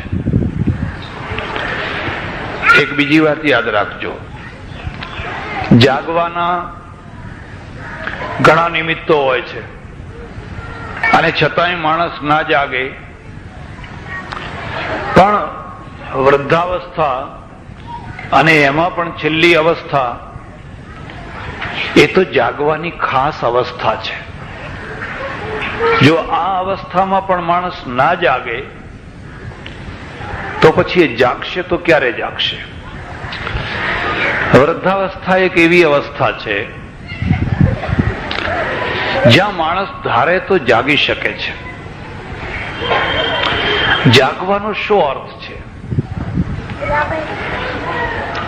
કોઈ માણસ જાગ્યો છે કે નથી જાગ્યો કે ઊંઘ્યો છે કે એનો શું અર્થ છે? એનો એક જ અર્થ છે, તમારો વ્યાપાર ચાલે છે,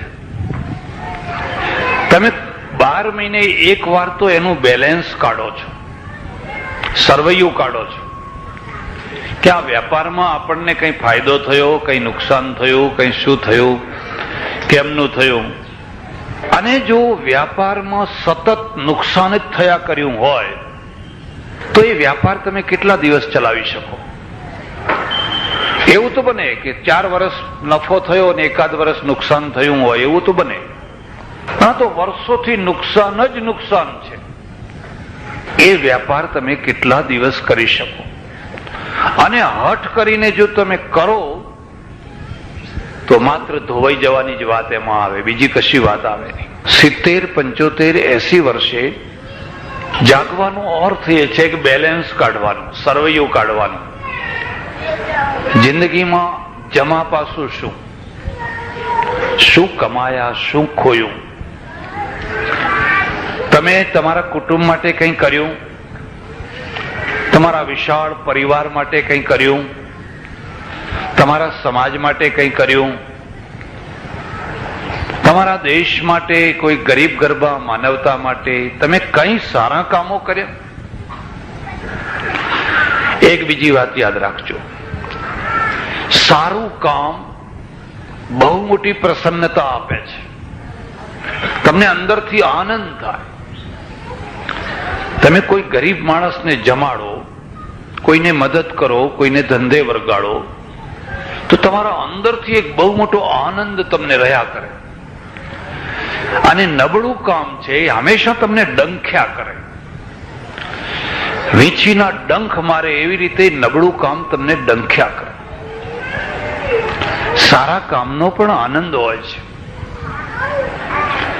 કેટલીક વાર એવું બને કે માણસ આખી જિંદગી સુધી ન સમજી શક્યો હોય અને છેલ્લી ઘડીએ સમજી જાય, પાછલી ઉંમરમાં એને ભાન થઈ જાય. આ ઋષિ વૃદ્ધ થયા અને વૃદ્ધાવસ્થામાં એમને થયું કે હવે હું પાકું પામ છું અને હું વધારે દિવસ હવે રહેવાનો નથી, મરતા પહેલા એકાદ સારું કામ કરી લઉં. તમારા મનમાં એક સંકલ્પ આવે કે એક સારું કામ કરવું છે, તો શું સારું કામ કરી લઉં? મારી પાસે બહુ મોટી વિશાળ ગૌશાળા છે, એ ગાયોમાંથી થોડીક ગાયો બ્રાહ્મણોને આપો.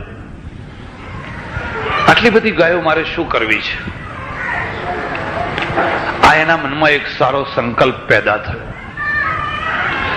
સારો સંકલ્પ તો પેદા થયો, પણ તમે ધ્યાન દેજો, સારામાં સારી વાતમાં એક નબળી વાત રહેતી હોય છે, અને નબળામાં નબળી વાતમાં એક સારી વાત રહેતી હોય છે. શુભમાં અશુભ અને અશુભમાં શુભ થોડા પ્રમાણમાં રહેતું હોય છે. માનો કે તમે કોઈને 50 રૂપિયા આપો છો, 10 ની નોટો, 5 નોટો આપો છો, પણ એમાંય તમારી ઈચ્છા એવી થવાની કે જે સારી કડકડતી હોય એ રાખી લો અને જરા બગડેલી હોય. હવે બેયની કિંમત તો સરખી છે. કડકડતી નોટના કઈ 11 રૂપિયા આવવાના નથી ને પેલીના કઈ 9 નથી આવવાના, પણ આપણા મનમાં એવું રહેવાનું કે પેલી આપો, આ રહેવા દો, કશો ફરક પડતો નથી. આ માણસના સ્વભાવની વૃત્તિ છે. તમારા ઘરમાં ટોપલો ભરીને સંતરા આવ્યા હોય અને એમાંથી 5 સંતરા કોઈ મંદિરમાં મૂકવાના હોય કે કોઈ ગરીબ માણસને આપવાના હોય, એવી ઈચ્છા થાય તમને કે લાવો 5 સંતરા જ મૂકી આવીએ, તો તમે જોજો સારા રહેવા દેશો ને જે કઈ એવા હશે કે આ આપી આવો, આ આપો. કામ સારું છે, પણ સારા કામની અંદર પણ એક નાનો સરખો દોષ રહેતો હોય છે, અને નબળું કામ હોય એમાં ઘણી વાર થોડુંક સારું રહેતું હોય છે. કેટલાક લોકો ચોરી કરે પણ એ વિચાર કરે કે આની ચોરી ના થાય. અમે બધા ઇટાલી ગયા, એ બસ ઉભી રાખી દૂર ને પછી દરિયા કિનારે બધા ફરવા નીકળ્યા. આવીને જોયું તો બસ લૂંટાઈ ગયેલી. ઇટાલી ભારત જેવી ચોરીઓ કરે, દરવાજો પોળો કરી અને પેલા ચોર લોકો અંદર પેસી ગયા, લૂંટી ગયા. ડ્રાઈવર બિચારો બહુ રડ્યો, ડ્રાઈવરના બધા પૈસા લૂંટી ગયા. પણ એ ચોરમાં એટલું સારું હતું કે પાસપોર્ટ કોઈનો ના લીધો, પૈસા લઈ ગયા, પાસપોર્ટ કોઈનો લીધો. આપણા ત્યાં તો પાસપોર્ટ લઈ જાય અને પછી ફોન કરે, પાસપોર્ટ પાછો જોઈતો હોય તો આટલા આપો તો તમને પાછો, પેલી રકમ કરતા એ રકમ મોટી આવે. એટલા પેલા સારા માણસો. શુભમાં અશુભ અને અશુભમાં શુભ નાના પ્રમાણમાં પણ રહેતું હોય છે. એટલે આ ઋષિ છે ને, એ ઋષિએ જયારે ગાયોનું દાન કરવાની ઈચ્છા કરી, પણ મનમાં એવી ઈચ્છા થઈ કે સારી ગાયો રહેવા દઉં ને નબળી ગાયો. એટલે ઉપનિષદ લખે છે, દુગ્ધ દોહા નિરિન્દ્રિયા અનંદા નામતે લોકા અંધેન તમસાવ્રતા. જે દુગ્ધ દોઈ હવે ફરીથી દૂધ મળવાનું નથી એવી દૂધ વિનાની અનિન્દ્રિયા, જે ફરીથી જેના બચ્ચા થવાના નથી. આનંદા, જેને જોઈને આપણે દુઃખી થઈ જઈએ, હાડકે હાડકું દેખાતું હોય એને જોઈને રાજી ના થઈએ. આવી બધી ગાયો ભેગી કરી અને બધી ભેગી કરી ને બ્રાહ્મણોને આપવાનો વિચાર કર્યો. મારે ત્યાં આશ્રમમાં આવજો. 12 વર્ષથી એક પટેલ ગાય મૂકી ગયા છે. 12 વર્ષથી બાજુના ગામમાંથી આવેલા. મને કે મહારાજ, આ આશ્રમમાં લોકો દૂધ ખાય, દૂધ પીવે, એટલે આ ગાય મારે આપવી છે. મેં કહ્યું ભલે. એ 12 વર્ષથી ખાય છે. સારું, બિચારીને નસીબ સારા કઈ આશ્રમમાં આવી, બીજે કઈ હોત તો 12 વર્ષથી દૂધ બૂધ તો કઈ નહીં, પણ ખાય પીએ મજા કરે છે. આ માણસની વૃત્તિ છે, શુભમાં અશુભ. એટલે આપણા ત્યાં એક બીજી વાત પણ કહી છે, કૃષ્ણ પ્રીત્યર્થ, પ્રભુ માટે, ભગવાન માટે જે કામ કરો એ સારામાં સારું કરો. એને જે અર્પણ કરવાનું ફળ હોય એ બધા ફળમાંથી સારામાં સારું કાઢો. એને જે કપડું આપવાનું હોય એ સારામાં સારું કાઢો.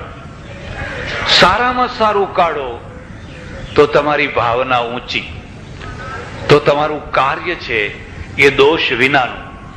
અને સારામાં સારું પોતાના માટે, અને જે ખરાબમાં ખરાબ છે એ કાઢવાનું કરો તો શું ભગવાનને ખબર નથી પડતી? માણસને ખબર પડે છે, માણસને પણ ખબર પડે છે. આ ઘરમાં એક છોકરો 9 જ વર્ષની ઉંમર. કેટલીક વાર એવું બને કે વૃદ્ધાવસ્થાએ પહોંચેલા માણસની વૃત્તિઓ કરતા નાની ઉંમરના માણસની વૃત્તિ ઘણી સારી હોય. કોઈ ગેરંટી નહીં કે તમે વૃદ્ધ થશો એટલે વૃત્તિઓ સુધરી જશે, એવી કોઈ ગેરંટી નહીં. ઘણી વાર એવું બને કે યુવાવસ્થામાં જે સારી વૃત્તિઓ હોય એ વૃદ્ધાવસ્થા આવતા આવતા બદલાઈ જાય. સારો હોય ને વૃદ્ધ સારો ના હોય. આ છોકરો છે એની વૃત્તિઓ બહુ ઊંચી, એને આ ના ગમી, આ વાત એને ગમી નહીં. એક બીજી વાત યાદ રાખજો, જ્યાં સમૂહ હોય, જ્યાં પરિવાર હોય, 5-25 માણસો એક સાથે રહેતા હોય, ત્યાં હંમેશા સારા માણસો હશે તો પણ થોડો ઘણો અસંતોષ રહેવાનો ને રહેવાનો જ. નબળા માણસો હશે તો વાત જ જવા દો. પણ તમારા ઘરમાં 10 માણસો હોય ને 10 સારા હોય તો પણ થોડો ઘણો અસંતોષ રહેવાનો ને રહેવાનો જ. અસંતોષ ને પાર કેવી રીતે ઉતરી શકાય? 2 રીતે પાર ઉતરી શકાય. પહેલા તો જે અસંતોષ છે એ અપેક્ષાઓનો છે. અપેક્ષાઓ પૂરી ન થાય એનો અસંતોષ છે. અપેક્ષાઓ પૂરી કરો. 10 માણસોની અપેક્ષાઓ પૂરી કરો. કદી શક્ય છે ખરું? કદી શક્ય નથી. રાજા મહારાજાઓથી પણ શક્ય નથી. બીજું, અપેક્ષાઓ છે એમાં સાતત્ય હોય છે અને પૂર્તિ છે એમાં કદી સાતત્ય નથી હોતું. મારી વાત તમે સમજ્યા? માનો કે આજે તમને એક અપેક્ષા થઈ એ પૂરી કરી, એટલે કાલે બીજી થઈ એ પૂરી કરી, પરમ દિવસે ત્રીજી થઈ એ પૂરી કરી, ચોથા દિવસે જે થઈ એ પૂરી ના કરાઈ. અને ન કરાઈ એટલે આગળ જે બધી અપેક્ષાઓ પૂરી કરી હતી એના ઉપર પાણી ફરી વળ્યું. એક બીજી વાત, પહેલી અપેક્ષા નાની હોય છે પણ પછી અપેક્ષાઓનું કલેવર મોટું થતું જાય છે. તમે જયારે ગરીબ સ્થિતિમાં હો ત્યારે તમારી પત્ની છે, મારા ઘરવાળો જો 20 રૂપિયા વાળી સાડી લાવે, અને 20 રૂપિયા વાળી લાવે તો રાજી થઈ જાય, લાવ્યા.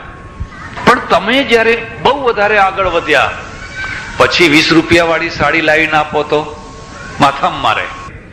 મારી કામવાળીને આવી નથી પહેરાવતી, અમે તો કામવાળીને આવી સાડી આપતા. અપેક્ષાનું વર્તુળ મોટું થતું જાય. એટલે આ મુદ્દાને યાદ રાખજો કે તમે હંમેશા બધા માણસોની અપેક્ષાઓ પૂરી કરી શકો એ કદી પણ બની શકે. કારણ કે અપેક્ષાઓમાં સાતત્ય હોય છે. એક પૂરી થાય, બીજી થાય, ત્રીજી થાય, ચોથી થાય, પાંચમી વધી જ જાય. ત્યારે હવે શું કરશો? એટલે એના બીજા રસ્તા છે. એક રસ્તો તો એ છે કે જ્યાં અસંતોષ હોય ત્યાંથી દૂર ખસી જાઓ. અસંતોષના કારણે તમારું મન બળ્યા કરતું હોય, તમે દુઃખી થયા કરતા હો, તમને અશાંતિ થતી હોય, ત્યાંથી દૂર ખસી જાઓ. એ ઘરમાંથી દૂર ખસી જાઓ, એ મોહલ્લામાંથી દૂર ખસી જાઓ, એ સમાજમાંથી દૂર ખસી જાઓ, એ ગામમાંથી દૂર ખસી જાઓ. પણ આ દૂર ખસી જવું છે ને, એ ક્યાં સુધી ખસશો? દેશ છોડી દો, અમેરિકા જાઓ તો અમેરિકામાં એની એ જ વાત છે. તો ક્યાં જશો? સ્વર્ગમાં જાઓ. અને સ્વર્ગમાં એ અસંતોષ તો રહેવાનો છે. ઇન્દ્રને જે સુખ છે એ બીજાને સુખ નથી. આનું નામ પલાયનવાદ છે. અસંતોષથી, કલહથી, અગવડોથી ભાગ્યા કરવું, સતત ભાગ્યા કરવું, એ પલાયનવાદ છે. હમણાં મારે ત્યાં એક આશ્રમમાં એક સજ્જન રહે છે. મને કે ભારતમાં એવો કોઈ આશ્રમ નથી કે જ્યાં હું 15 દાડા મહિનો ના રહ્યો. એવો કોઈ આશ્રમ નહીં હોય, બધા આશ્રમોમાં રહ્યો છું. તો મેં કહ્યું તમે ટકીને કેમ રહેતા નથી કોઈ જગ્યાએ? પણ મને કે થોડા દિવસ રહું ને એટલે પછી કઈ ને કઈ વાંધો આવે, કઈ ને કઈ અડચણ આવે એટલે હું ખસી જાઉં. અત્યાર સુધીમાં 250 આશ્રમો ફર્યો છું. 250. હજુ કીધું કેટલા ફરવાના બાકી છે? હજુ કે જેટલા ફરાય એટલા ખરા. આ પલાયનવાદ છે. એવી કોઈ જગ્યા નથી કે જે 100% તમારા માટે અનુકૂળ હોય. એવી કોઈ જગ્યા નથી. કોઈ જગ્યાએ થોડી ઘણી તો પ્રતિકૂળતા રહેવાની ને રહેવાની જ. ત્યારે શું કરશો? હવે બીજો રસ્તો છે. જ્યાં અસંતોષ હોય એની જે બળતરા છે એ બળતરાને સહન કર્યા કરો. પછી ઘરમાં હોય, ગામમાં હોય, સમાજમાં હોય, ઘણું તમને ન ગમતું હોય, તમારી ઈચ્છા વિરુદ્ધ થતું હોય, તમને ન ગમતું હોય, અને તમારું કાળજું કપાઈ જતું હોય, તમારું મન કપાઈ જતું હોય, દુભાતું હોય, પણ પડ્યા રહો. હવે શું થાય? ક્યાં જશો? પનારું પડ્યું છે. આ બીજો જે રસ્તો છે એ નમાલાપણાનો રસ્તો છે. પેલો પલાયનવાદ છે. એ માણસ ભટક્યા જ કરશે. આ બીજો માણસ ભટકશે નહીં, પણ બળ્યા જ કરશે. એને શાંતિ નહીં હોય. હવે ત્રીજો રસ્તો છે, અસંતોષને દબાવી દો. જે અસંતોષના કારણો હોય એને દબાવી દો. આ પરાક્રમ છે. દબાવી કોણ શકે? જેનામાં પરાક્રમ હોય એ. તમે દબાવી શકો છો તમારા ઘરના અસંતોષને? તો તમે પરાક્રમી છો. અને જો દબાવી ન શકો તો ચોથો રસ્તો છે, એનો ઉકેલ લાવો, અસંતોષનો નિવેડો લાવો. આ મુત્સદ્દીગીરી છે, આ ડાપણ છે. આ 4 રસ્તા છે. પ્રત્યેક પ્રશ્નનો ઉકેલ હોય છે. જો તમારામાં ઉકેલ લાવવાનું ડાપણ, મુત્સદ્દીગીરી હોય તો. અને પ્રત્યેક ઘર નહીં, પ્રત્યેક આશ્રમમાં થોડા ઘણા પ્રમાણમાં રાજકારણ ચાલતું જ હોય છે. જેમ દિલ્હીમાં રાજકારણ ચાલે ને, ગાંધીનગરમાં ચાલે ને, તમારા ઘરમાં ચાલે. આ બહેનોનું ચાલે, પુરુષોનું ચાલે, અમારા આશ્રમમાં ચાલે. તો તમને દેખાય નહીં. જ્યાં સમૂહમાં 5-25 માણસો રહેતા હશે ત્યાં થોડા ઘણા પ્રમાણમાં તો રાજકારણ ચાલતું જ હોય છે. હવે એમાં 2 બાકીના રસ્તા છે, પરાક્રમ અને ઉકેલવું. ઉકેલવું છે એ ડાપણ છે. મુત્સદ્દીગીરી, કુશળતા હોય, કઈક મન હોય તો બેસાડીને એનો ઉકેલ નિવેડો લાવો એટલે વાત પતી જાય. અંગ્રેજોએ શું કર્યું? 250 વર્ષ રાજ્ય કર્યું. ઉકેલો લાવીને રજવાડાના ઉકેલ લાવ્યા, બીજા બધા ઉકેલો લાવ્યા એટલે પછી કોઈ પાછળથી કોઈ પ્રશ્ન ના રહે. મુસલમાનોએ શું કર્યું? દબાવીને રાજ કર્યું. દબાવીને જ્યાં કોઈ જગ્યાએ કંઈક થાય દબાવો, મારો જોડો દબાવી દો. તો પરાક્રમ છે, તમારા બાવડામાં જોર છે, તમે દબાવી તો શકો, પણ એ દબાવેલી વસ્તુ છે કાયમ માટે ઉકેલ એનો હોઈ શકે? કાલે તમારા હાથ દુર્બળ થશે એટલે દબાવેલી વસ્તુ જોર કરવાની જ છે. તમે જિંદગી ઉપર નજર કરશો તો ખ્યાલ આવશે, આપણા જીવન ઉપર આ ચારે ચાર અસરો, ચારે ચાર રસ્તાઓ આવતા જ હોય છે. ઘણી વાતોથી આપણને ભાગી છૂટવું પડતું હોય છે. કૃષ્ણને ભાગવું પડ્યું હતું મથુરાથી અને દ્વારકા આવીને રહેવું પડ્યું હતું. કૃષ્ણ જેવા સમર્થ પુરુષને પણ પોતાની જન્મભૂમિ છે એ ભાગી છોડી અને દ્વારકા જઈને રહેવું પડ્યું હતું જરાસંઘના ત્રાસથી. તો કેટલાક પ્રસંગો એવા હોય કે તમારે અંદરમાં જ બળ્યા જ કરવાનું હોય. ન તમે ભાગી શકો, ન દબાવી શકો, ન ઉકેલ લાવી શકો. એટલે મનમાં ને મનમાં એ અસંતોષની અગ્નિને ખોળાયા કરો. આવું પણ કેટલીક વાર બનતું હોય છે. તો કેટલીક વાર તમે અસંતોષને દબાવી શકો.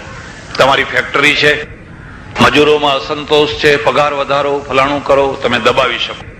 ત્યારે કેટલીક વાર તમે એનો ઉકેલ પણ લાવી શકતા હો છો. આ ચારે વાતો થોડા ઘણા અંશમાં લગભગ દરેક માણસના જીવનમાં રહેતી હોય છે. પણ જે વાત જેના જીવનમાં વધારે રહે એ માણસનું વ્યક્તિત્વ એવું થાય. જે માણસ ભાગ જ ભાગ કરતો હોય તો એ પલાયનવાદી છે. ઘણા માણસો એવા હોય, ઉતાવળિયા થાય, કામ હાથમાં લે, જરાક અડચણ આવે છોડી દે, પાર ના પાડે, કદી પણ પાર ના પાડે. એટલે લોકોમાં છાપ પડી જાય કે એ માણસ કદી પાર પડવાનું નથી. એ માણસ ઉતાવળો થઈને કામ હાથમાં લે છે ને પછી છોડી દેતો હોય છે. એવા ઘણા માણસો હોય. ઘણા માણસો એવા હોય કે એકવાર કામમાં હાથમાં લે પછી ગમે એટલો ભોગ આપવો પડે પણ એ કામને છોડે નહીં. તો એની એક પ્રતિષ્ઠા થતી હોય છે. એટલે પરિવાર છે એ પરિવારમાં હંમેશા સારા પરિવારની અંદર પણ થોડો ઘણો અસંતોષ રહેતો હોય છે. તો જો ખરાબ પરિવાર હોય તો પછી વાત જ શું કરવાની? ઋષિનો પરિવાર સારો, ઋષિ તો ઋષિ છે, પરિવાર સારો, પણ છતાં આ છોકરાને બાપના કામમાં અસંતોષ છે. બાપ વૃદ્ધ છે, છોકરો નાનો છે, પણ વૃત્તિઓની દૃષ્ટિએ, વિચારોની દૃષ્ટિએ છોકરો મોટો છે. કારણ કે બાપે શું કર્યું? નબળી નબળી ગાયો બધી દાન માટે કાઢી અને સારી સારી ગાયો હતી એ પોતાના માટે નહીં, પેલા છોકરા માટે. એક બીજી વાત યાદ રાખજો, માણસ પોતાના માટે ભાગ્યે જ પાપ કરતો હોય છે. એને પાપ કરવાની જરૂર જ નહીં. એ પરિવાર માટે પાપ કરતો હોય છે. જ્યાં મોહ હોય, જ્યાં છોકરા, મારું છોકરું, એનું છોકરું, એનું છોકરું, એના માટે એ પાપ કરતો હોય. ઢગલા એના માટે કરતો હોય છે. ઘણી વાર એવું બને કે જેના માટે તમે ઢગલા કર્યા હોય, કે જેના માટે તમે ઢગલા કરતા હો, એની દ્રષ્ટિએ તમારી કોડીની કિંમત ના હોય. તમે ઢગલિયા ઉપર ઢગલા કર્યા જતા હોય ને એ તમને ત્રણખલા બરાબર સમજતો. બેસતા વર્ષના દિવસે પગે લાગવા ના આવે, રોજ તો ના લાગે પણ બેસતા વર્ષના દિવસે પગે લાગવા ના આવે. અને છતાં માણસ છે એ ઢગલા ઉપર ઢગલા કર્યા જતો હોય. આનું નામ મોહ નહીં, આ વ્યામોહ છે. આ વ્યામોહ છે. અને આ બધા આપણે બધા એમાં ગ્રસ્ત થયેલા છીએ, થોડા ઘણા અંશમાં બધા જ છીએ. એટલે પેલો 9 વર્ષનો જે છોકરો છે એના મનમાં એક વિચાર આવ્યો કે આવું થતું હશે. આ બધી બગડી ગયેલી નકામી ગાયો આપે છે દાનમાં, મારા મોહના કારણે આપે છે. જો મારા પ્રત્યે મારા બાપુનો આટલો મોહ ન હોત તો આવું ખોટું દાન એ ના કરત. પણ હવે બાપુને રોકવા તો કેવી રીતે રોકવા? એક બીજી વાત યાદ રાખજો, કોઈ ઘર છે ને એ બરબાદ ક્યારે થાય? પૈસો ઓછો થવાથી નહીં. પૈસો તો એવી વસ્તુ છે કે આજ વધે ને કાલ ઘટે. પણ હું તમને વચ્ચે એક વાત કહું છું, કદી પણ તમારી બેંકની ચોપડીનું બેલેન્સ કોઈને બતાવશો નહીં. એમાં લાખ રૂપિયા હોય કે 5 રૂપિયા હોય, એ તો બાંધેલી મુઠ્ઠી છે, એને કદી ઉઘાડી ના કરશો. તમારા ઘરના પાયા કદી ઉઘાડા ના થવા દેશો. ઘરના પાયા ઉઘાડા થાય તો ઘર પડી જાય કે ના પડી જાય? જેમ ઘરના પાયા ઉઘાડા ન થવા દેવાય એમ તમારી પાસે કેટલો પૈસો છે કદી કોઈને નહીં બતાવવાનો, એને હંમેશા ઢાંકેલું જ રાખે. એમાં ખૂટી જાય તોય કોઈને ખબર ના પડવી જોઈએ, વધી જાય તોય ખબર ના પડવી જોઈએ. જો તમને ઉભરા આવતા હોય, આ વર્ષે લાખ કમાયા અને બસ ઉભરો આવી ગયો, જેને તેને ચોપડી બતાવો, પેલી રસીદો બતાવો, જુઓ જુઓ જુઓ જુઓ, તમે પૈસો પચાવી નહીં શકો. કાલે જયારે ખૂટી જશે ત્યારે આમ લમણે હાથ દઈને રોવા બેસશો. પછી લોકો ખબર પડી જશે ગાડી વેચવી છે, ફલાણું વેચવું છે, લોકોને ખ્યાલ આવી જાય કે તળિયું દેખાવા માંડ્યું છે. અને એક વાર બાંધી મુઠ્ઠી જો ખુલ્લી થઈ જાય તો પછી ઉઘરાણી કરનારા એટલા દોડા દોડ કરશે કે લાવો લાવો લાવો લાવો, તમને જંપીને રહેવા નહીં.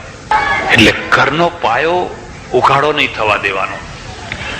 અને બેંક બેલેન્સ છે એને પણ ઉઘાડું નહીં થવા દેવાનું. અને ત્રીજી વાત છે, તમારી ઉપાસના છે એને ઉઘાડી નહીં થવા દેવાની. જો ઉપાસનાનું ફળ જોઈતું, પરિણામ મેળવવું હોય તો તમે જે કરો એ તમે ને તમારો ભગવાન જાણો, દુનિયાને બતાવવા માટે નથી કરવાનું. જો ઉપાસનાને ઉઘાડી કરી નાખી. હું એકવાર અંબાજી ગયેલો ઘણા વર્ષો પહેલા. હું તો મારો થેલો ઉચકીને જતો હતો. એક ધર્મશાળાની બહારની રવેશીમાં એક બ્રહ્મચારી બેઠેલા, વૃદ્ધ ઉંમરના. મને કે આવો આવો મહારાજ આવો. જૈન પાસે બેઠો. પછી બધી કુકરીઓ પડેલી, ઠીકરીઓ હોય ને નદીમાંથી લાવીને આવડી આવડી, એ બધો ઢગલો પડેલો. એક ઢગલો આ બાજુ ને એક ઢગલો આ બાજુ. મેં કહ્યું આ શું છે? મને કે જુઓ, આટલી ગાયત્રીની માળા કરવાની મારે, કે અહીંથી એક કાંકરી ઉપાડીને આમાં મૂકવાની, એક કાંકરી મૂકીને આમાં મૂકવાની, આ બધી પૂરી કરવાની. હવે માણસ બેઠો છે રવેશીમાં, સામે રોડ છે, આવતા જતા માણસોને જોવે છે ને કુકરીઓ ઉપાડી ઉપાડીને મૂકે છે. મને બોલાયો, બીજા કોઈને બોલાયો, થોડીક વાર થઈને અરે ફલાણા ભાઈ આવો આવો આવો. એની દ્રષ્ટિ શું છે કે મારી કુકરીઓ લોકો જુએ કે હું આટલી કુકરીઓ અહીંથી અહીં આખી જિંદગી માળા ફેરવે તો કશું હાથમાં ના આવે. ઉપાસનાને ઉઘાડી નહીં કરવાની. આ ત્રણ ચીજોને ઉઘાડી નહીં કરવાની. કોઈ ઘર એ ક્યારે થતું હોય છે? જ્યારે એ ઘરના માણસો મર્યાદા તોડી નાખે ત્યારે. તમારે ઘરને ભલે પૈસા ઓછા હોય એને વાંધો નહીં. આપણે ગુજરાતીમાં કોઈ ઘરની ફજેતી માટે એક ખાસ શબ્દ વપરાય છે, આ ઘર તો ગધેડે ચડ્યું એમ કે છે ને લોકો. પેલો ઘોડાનો નાનો ભાઈ હોય ને, એ નાના ભાઈ ઉપર ઘર ક્યારે ચડે? જ્યારે ઘરમાં બાપની મર્યાદા ના રહે, માની મર્યાદા ના રહે, દીકરાની મર્યાદા ના રહે, વહુની મર્યાદા ના રહે, કોઈની મર્યાદા ના રાખે. એટલે સમજવાનું કે હવે આ ઘર ની ફજેતીને કોઈ રોકી નહીં શકે. પૈસાદાર હશે તો પણ, ગમે તેવી સ્થિતિમાં હશે તો પણ જ્યાં સુધી મર્યાદા હશે, અને મર્યાદા ઉભય પક્ષી હોય છે, એક પક્ષી નથી હોતી. ખાલી બાપની જ મર્યાદા રાખવાની ના હોય, બાપને દીકરાની રાખવી પડે, સાસુએ વહુની રાખવી પડે ને વહુએ સાસુની રાખવી પડે. ઉભય પક્ષી હોય છે. હમણાં મારે મુંબઈ જવાનું થયું થોડા દિવસ પહેલા. કેટલીક વાર લોકો ફસાવી દે, એમ આ વખતે મને ફસાવી દીધો એમ કહું તોય ચાલે. ખરેખર હવે બેઠા પછી ખબર પડી કે ભાઈ આ ફંક્શન તો આવું છે, પછી ઉઠાય નહીં. અને વાણિયા બહુ પાક્કા, ઠેઠ સુધી ખબર ના પડવા દીધી, ના પત્રિકા મોકલી કે નહીં, કંઈક નહીં. હવે બેઠા પછી ખબર પડી હશે, કીધું ચાલો હવે આવી ગયા. એ આવી ગયા. પ્રશ્નોત્તરી બધી ચાલી, ખૂબ 4-5 કલાક સભા ચાલી. એમાં એક સજ્જન, બહુ મોટા સાહિત્યકાર, જાણો બધા, નામ નહીં આપું, એમણે એમ કહ્યું કે મેં મારી પત્નીને, મારી દીકરીને બધી છૂટ આપી છે ને જેમ વર્તું હોય વર્તે. મારે એના ઉપર કોઈ નિયંત્રણ નથી રાખવાનું, બધી સ્વતંત્રતા આપી છે. મેં એમને જવાબ આપ્યો, તમે સ્વતંત્રતા આપી નથી, તમે છૂટ આપી નથી, પણ તમે કંટ્રોલ કરી શક્યા નથી, એનું આ પરિણામ છે. આપણે જયારે કંટ્રોલ ના કરી શકીએ એટલે કે અમે બધાને છૂટ આપી છે, આપણે કંટ્રોલ કર્યો તો અને તમે કેમ કંટ્રોલ નથી કરી શક્યા? કારણ કે તમે પોતે કંટ્રોલમાં રહી શક્યા નથી. એટલે જો તમે પોતે કંટ્રોલમાં રહી શક્યા હોત તો જ તમે એમના ઉપર કંટ્રોલ રાખી શક્યા હોત. પણ તમે કંટ્રોલમાં ન રહ્યા એટલે તમારે કે ધર્મનો વ્યવહારિક આધાર શું, શાસ્ત્રીય આધાર નહીં, એ પંડિતોનું કામ. એનો વ્યવહારિક આધાર શું, એવી કઈ સરળ વ્યાખ્યા કરીએ જેથી લોકો ધર્મનું પાલન કરી શકે. મહર્ષિ ચાણક્ય એક જ શ્લોકમાં એ આધાર બતાવી દીધો.